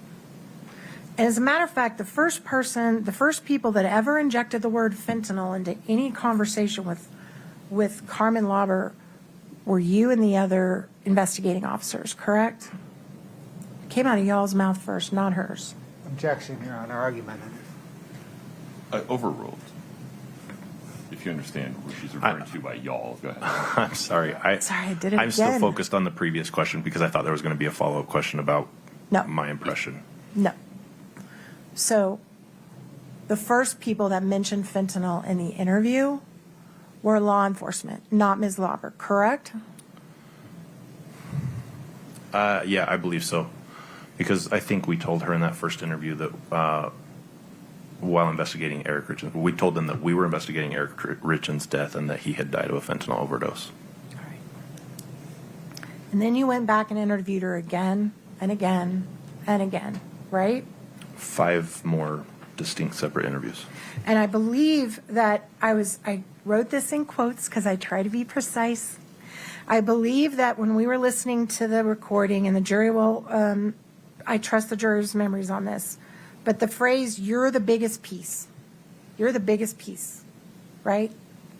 That was said. Yep. And that meant you're the biggest piece of this puzzle, right? In context, I'm trying to remember what was said before that.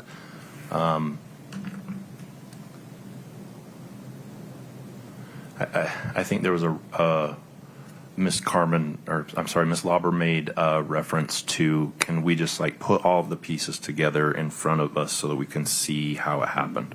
Actually, it wasn't can we, it was can you put the pieces Okay. together for me, Yeah, correct? something like that. Yeah. And then go ahead, I didn't mean to interrupt you. Yeah, and so in context, yeah, we said, yeah, you're the biggest piece of that set of information that we're trying to figure out. And you also, and I wrote this in quotes, and hopefully the jury will recall this the way I do, you hold all the cards. Yeah, as in she had all the information that we didn't know. And we saw her struggling and telling you repeatedly that she could not recall dates, she could not remember certain things. Is that right? She told us several times that she had difficulty remembering, And- and that I'm the so more, sorry. and that the more that we brought to her and showed her things that were corroborated, the more she remembered and the better recollection she had. And then within less than a few days of when she finally gave you what you needed, that there was fentanyl involved in her transactions, within a few days is when you issued the warrant to arrest Kouri, right?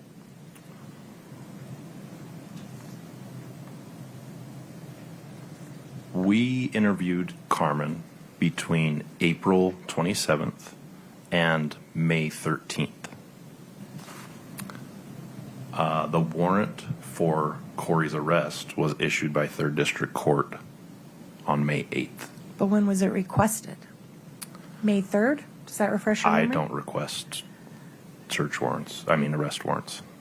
You signed, you're right, that's done by the county attorney's office, correct? They filed charges in the case and requested an arrest warrant. We were made aware of it on May 8th. Within days of Carmen Lauber agreeing with you that fentanyl was involved. May 8th falls between April 27th and May 13th, yes. Okay.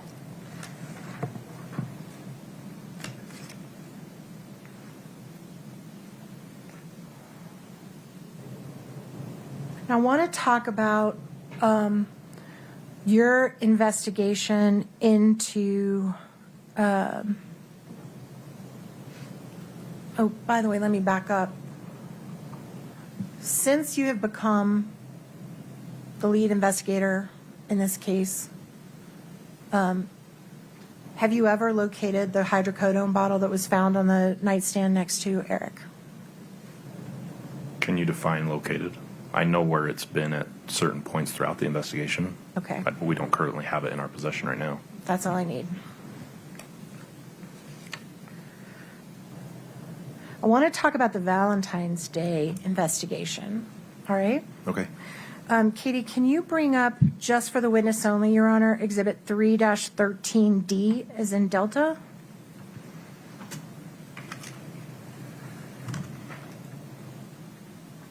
Do you recognize this exhibit? Yes. It states Exhibit 3-13D. And is it fair to say that this exhibit is a visual clip of the locations where Eric was on February the 14th of 2022 based on geolocation in his phone? Objection, Your Honor. Foundation. I don't know whether this witness would have the basis to know that, so sustained for now, if you can lay some foundation. I understand what you're asking. As you've been preparing for this case, have you been reviewing the demonstrative exhibits that the state prepared to get ready for trial? Not all of them, and not this one. I've just seen it in court. Okay. Did you, as the head investigator of this case, investigate Eric's whereabouts on the days of February 14th, 2022?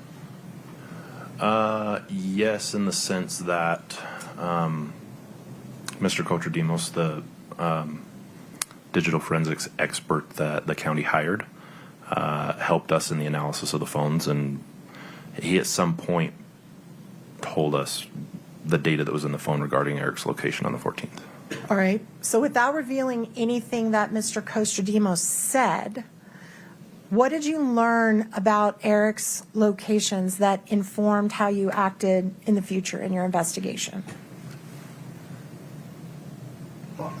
Objection, Foundation. I don't know how he would know that without hearsay.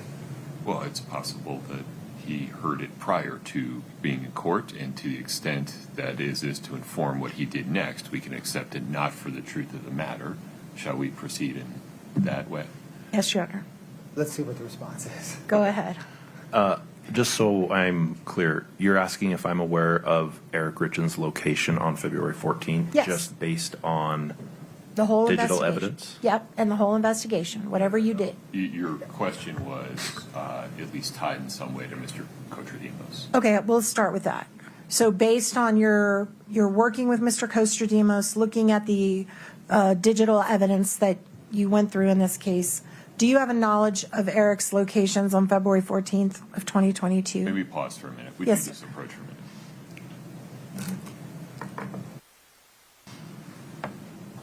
minute. May I please the court? Please. Did you receive information from Mr. Kostradimos about Eric's locations on February 14th, 2022 that informed your investigation in any way? I believe so. The truth is, I don't remember 100% for sure if and when I knew about location data from Eric's device throughout the investigation. I would have to go back and review reports, especially Mr. Kotradimos' reports. Can we, Your Honor, I just don't remember. Can we see if this document refreshes your memory as to that? This one or different Yes. Can we go through the pages very slowly and give him a minute to see if it refreshes his recollection? Yeah, objection, foundations. I think we're at the same spot we started with a few minutes ago. Well, we're showing different pages. He testified that he'd never seen the first one prior to being in the court. It's unclear whether that's true for the remaining pages that the witness is being shown right now. I imagine we're about to find out. Thank you, Your Honor. Do you need us to do it again, or did you see them all? Yeah, I saw it. Does that refresh your recollection about Mr. Richins' locations on February 14th, or what you knew about them? It doesn't. This demonstrative Mr. Kotradimos created, and the first time I saw any of these slides was in the court. And like I said, he may have shared that information during our investigation. I just don't remember. Okay. So Ms. Richins is here today on charges that she attempted to kill her husband on February 14th of 2022. Is that right? One of the charges. I believe so, yes. And you're the head investigator of this case. Yes. Did you take any steps to confirm or deny Mr. Richins' movements on the day of February 14th of 2022 when he was allegedly a murder was attempted on his life? Our team did. We hired an expert in digital forensics. So what do you know about his locations on that day? That's what I'm saying. What I know and what I remember are probably two different things.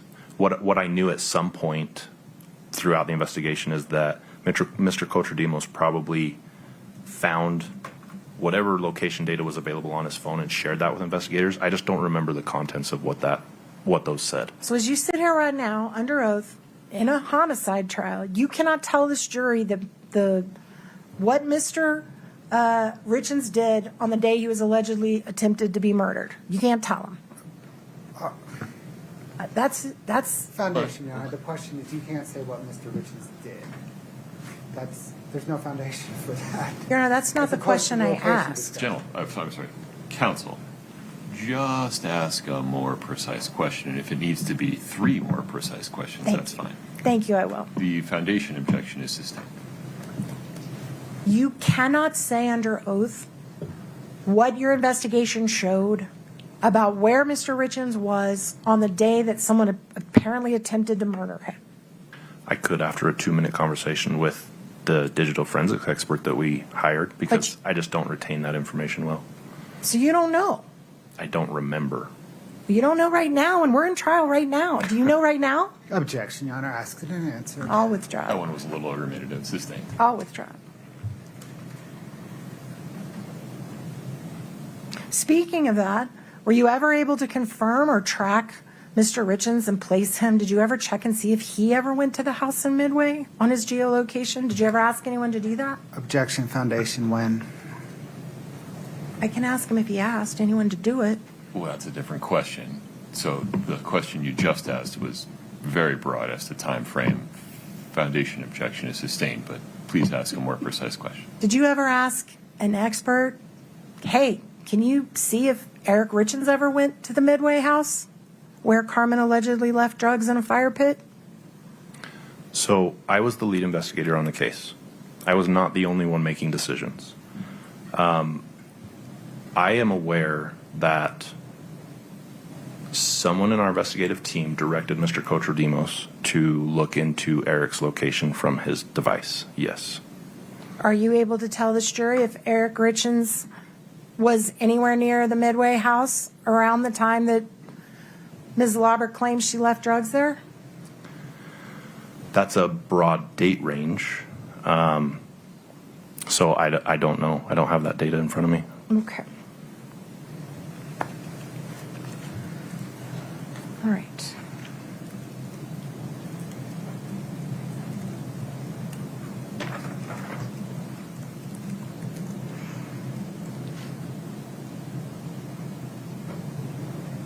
Is it true that through all your interviews with Carmen and your attempts to corroborate what she was telling you, at least one of the times that Carmen allegedly purchased drugs from Mr. Crozier and brought them to Kouri was after Eric was dead? Her testimony was not that. She didn't remember it that way. We found digital evidence that suggested that. So after Eric died, it is your understanding that there's still drug dealing going on between Kouri and Ms. Lauber? I am aware that Ms. Lauber conducted a similar transaction to ones prior to Eric's death, after his death with Ms. Richins. On that, that's the occasion, I believe, and you were here, if I'm wrong, please correct me, but that's the occasion where Ms. Lauber claims that Kouri had to write her a check, right? Yes. And the check was written out on the Kouri Richins Realty checkbook, right? As you recall from your investigation. Yeah, I believe it was a K. Richins Realty check. Did you do any corroboration or investigation into whether or not Carmen Lauber did actual work for Kouri Richins Realty that week? Yeah, I mean, we talked to Carmen about her relationship with Kouri in all ways. And she said she had done some work for Kouri in several different capacities. As far as that week, I don't know that we ever got into those details. That was the week that they were about to close on the Midway Mansion, is that correct? What date are you referring to? The date that, I'm sorry, strike that. That's fair. The week before she got the check is the week that the Midway Mansion closing allegedly happened, right? Right after Eric's death. Your Honor, objection. The air quotes, this is testifying.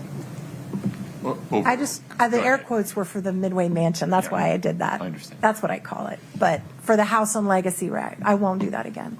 The house on Legacy Drive. Sorry, can you restate the whole question? I've forgotten it already. The house on Legacy Drive had closed in between Eric's death and when Ms. Lauber allegedly got this check, correct? Between Eric's death and when she got the check? Right. As far as my understanding, yes. Did you ever talk to the realtor and say, hey, did Carmen Lauber clean up that house the week before it closed? Which realtor? The realtor for the Legacy house. I'm not aware who that is. You don't even know who was selling that house? No. So I guess the answer is no, you never made any attempt to corroborate whether Carmen did work that week. I don't know that the realtor would know the answer to that question, but I never talked to them. Okay. And speaking of the Midway Mansion closing, we've had some testimony here about some closing documents that were signed and dated either the day after Eric died or a couple of days after Eric died. Did you hear that testimony? I believe so, yeah. Did you ever go to the people that conducted the closing and confirm whether Kouri was present at that closing in person? No. Are you aware that you can do closings on houses without being present in person? I know nothing about realty. Okay, well, then I'll let you have a pass on that. Did you ever do any determination as to whether those documents were signed through what's called DocuSign electronically? I'm sorry, can you say the question again? the closing documents for the legacy property. Did you ever do any confirmation or investigation into whether those documents were signed via DocuSign or electronically without being with a wet signature and a pen?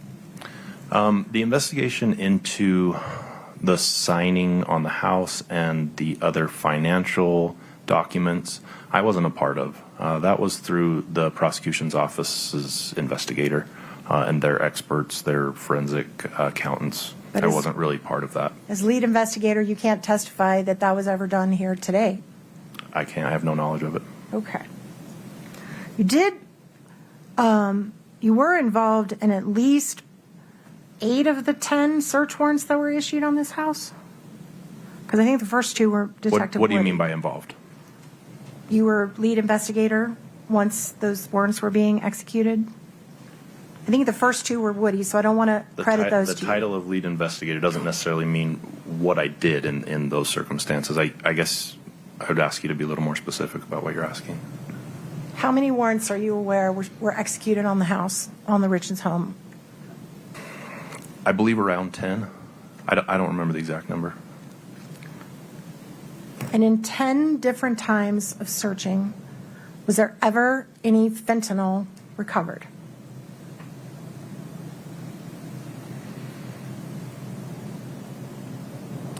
Throughout the 10 search warrants, anything that was recovered during those search warrants that we suspected may contain fentanyl, have traces of fentanyl, were sent to the state lab. Okay. We got results back from the state lab. There were some items that. Connor, may we approach? Okay. Do we want to move on? Yeah. Okay.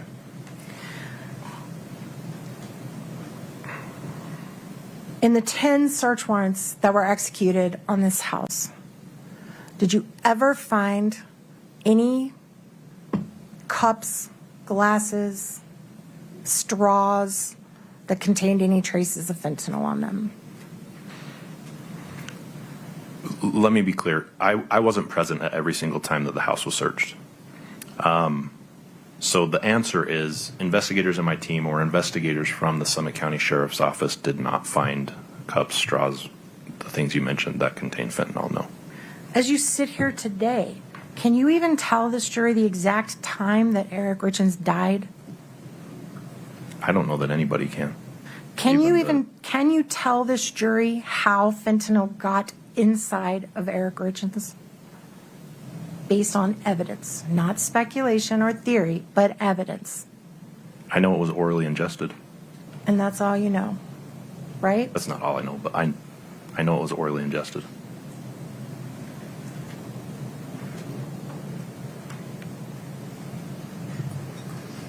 To this date, have you ever recovered any of the pills that Carmen Lauber allegedly gave to Kouri Richins to test to see what they are?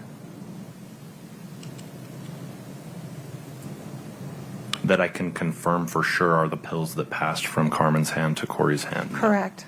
No. Okay.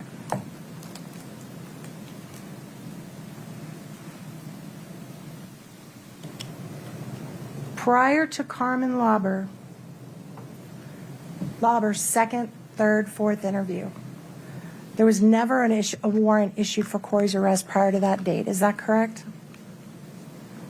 I'm sorry, can you say the question again? Prior to the interviews with Carmen Lauber, there was never, that was the first time you all requested an arrest. Let me say, because I won't say y'all. The first time there was ever a formal request to arrest Kouri Richins was after the interview with Carmen Lauber, correct? After at least the first 3 interviews with Carmen Lauber, we had enough information that we believed met a probable cause standard for the arrest of Ms. Richins. Okay. We gave that information to the prosecutors, and they filed charges in this case. They then requested an arrest warrant be issued from 3rd District Court. I executed that warrant by arresting Ms. Richins. Have you ever heard of hair follicle testing? I think I've heard that term. I don't know what you're referring to. What's your knowledge of it? that people much smarter than me can test hair follicles for what it can tell you about the body's biology. It's about the Specifically, extent of what I know. specifically, isn't it fair? You've been a narcotics officer for a long time. Objection, Your Honor, relevant scope. This is beyond the scope, Your Honor, it goes to the investigation or lack thereof. but beyond the scope of the version or the version of the direct examination regarding the investigation. You have other options to get into this. It's just not right now. Okay.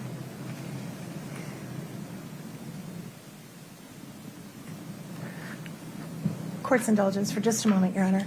Of course.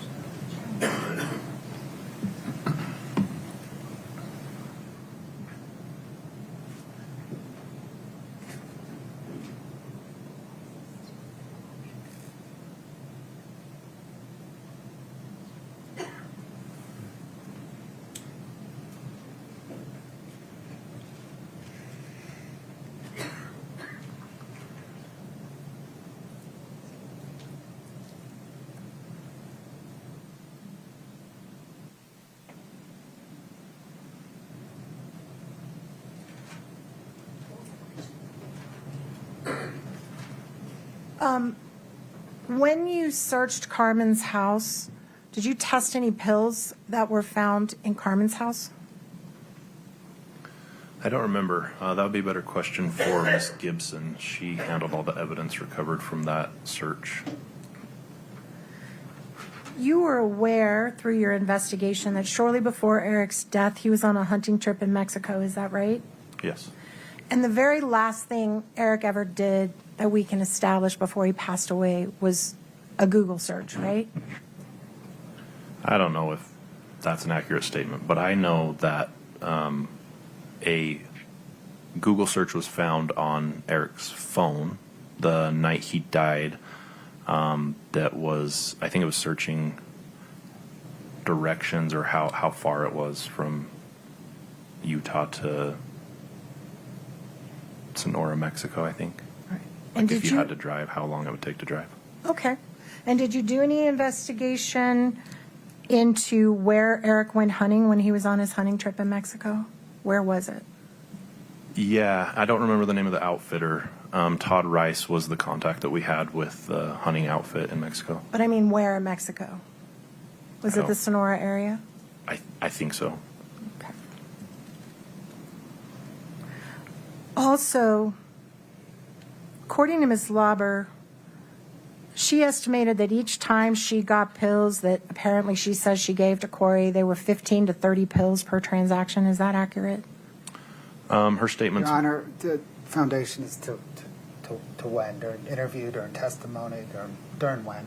Just provide a little more foundation for the question, or a little more detail for the basis of the question. What is your understanding of how many pills were involved in each transaction that ultimately allegedly went to Kouri? Approximately, well, total or each time? Each Like individually? time. Each time approximately 15 to 30. Right. And that would be a total, again, math, but if you have 30 pills times 4, that's 120 pills. That maths for me. And you were in the courtroom when strike that.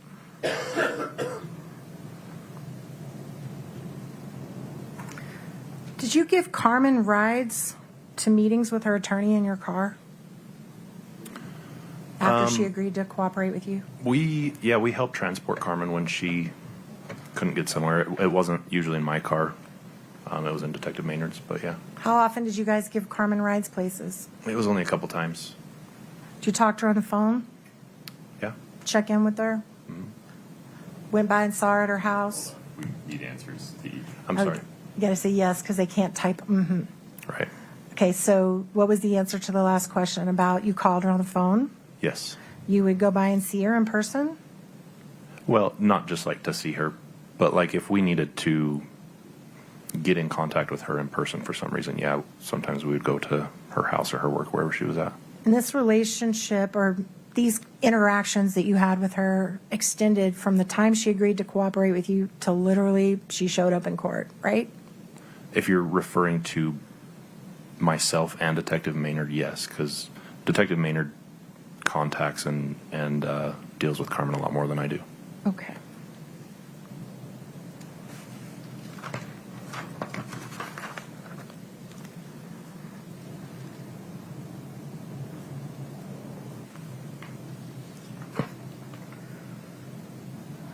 Getting close, I'm sorry. Thank you for your patience.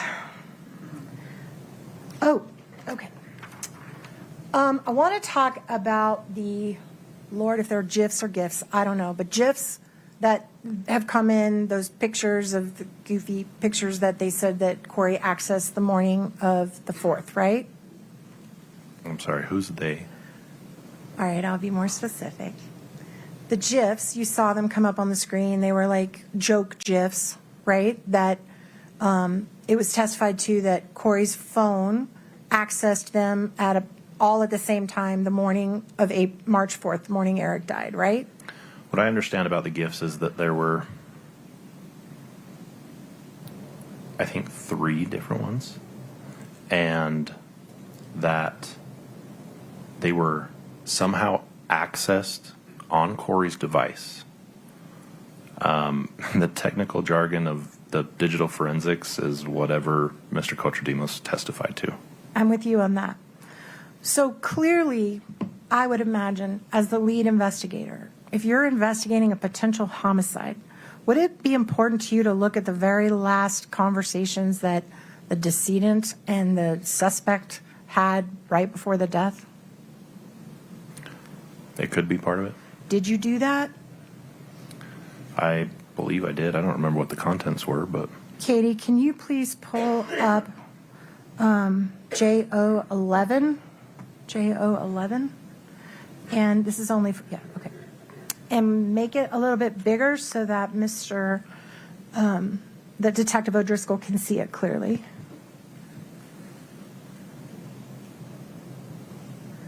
And take your time looking at this, and I'm going to ask you some questions about it.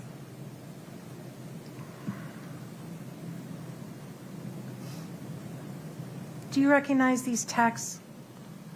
Keep going, Katie. I recognize that they are from Eric's device, yeah. All right, and they're between whom? Eric Richins and Kouri Richins. And what is the date, sir? Can you blow them up, Sorry, I'll have to please? zoom in. Sorry. March 3rd, 2022. So this is the day, literally, his last day on Earth. And it's the conversation he had with his wife, right? That's what it looks like. All right. I'd have to look at all the timestamps to And give certainly, accurate context for that. But I'm really sorry, I didn't mean to interrupt you. Certainly you reviewed this as part of your investigation. probably. I'm not remembering them, but Your Honor, this... I have not looked at every single text message on Eric's phone and on Kouri's phone. Sure, but like the day he died would be in a kind of an important day to check out, right? Yeah. Okay, so do you Like recall? I said, that's where we got the information about the hunting guide in Mexico. So yeah, we were looking at that information. So then, Your Honor, may I please admit this as Defense Exhibit 300, I don't even know what we're on yet. 3010. Is it 10? 3015. We're a little behind. Thank you, Miss Brittany. I appreciate that. We move to admit it. Objection, foundation, or authenticity. I'm also looking at maybe approach. Yeah. Yeah. Can we go to is this the first page, Katie?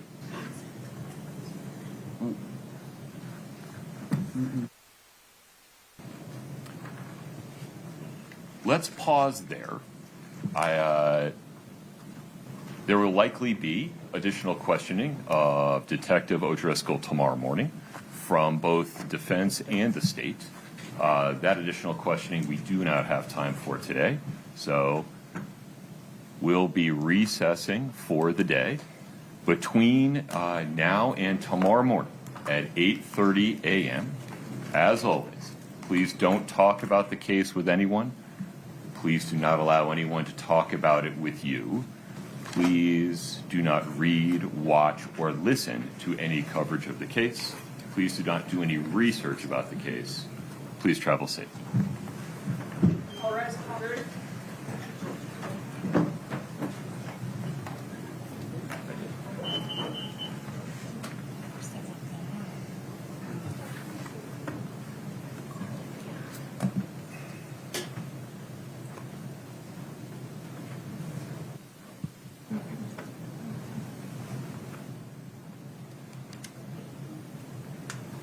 Folks, have a seat.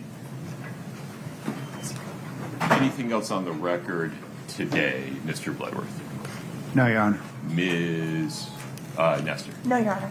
Detective, I need you to be back here at 8:30 tomorrow morning. Agreed? Yes, Your Honor. Very good. Ladies and gentlemen, we'll be in recess until 8:30 in the morning. Thank Your you. Honor, just real quick. My apologies.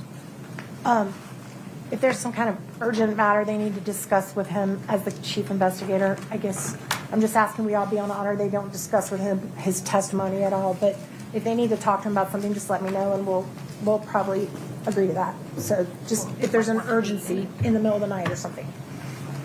Any problem with that, Mr. Bloodworth? No problem, Your Honor. Okay, very good. We'll be in recess until 8:30 a.m. Thank you.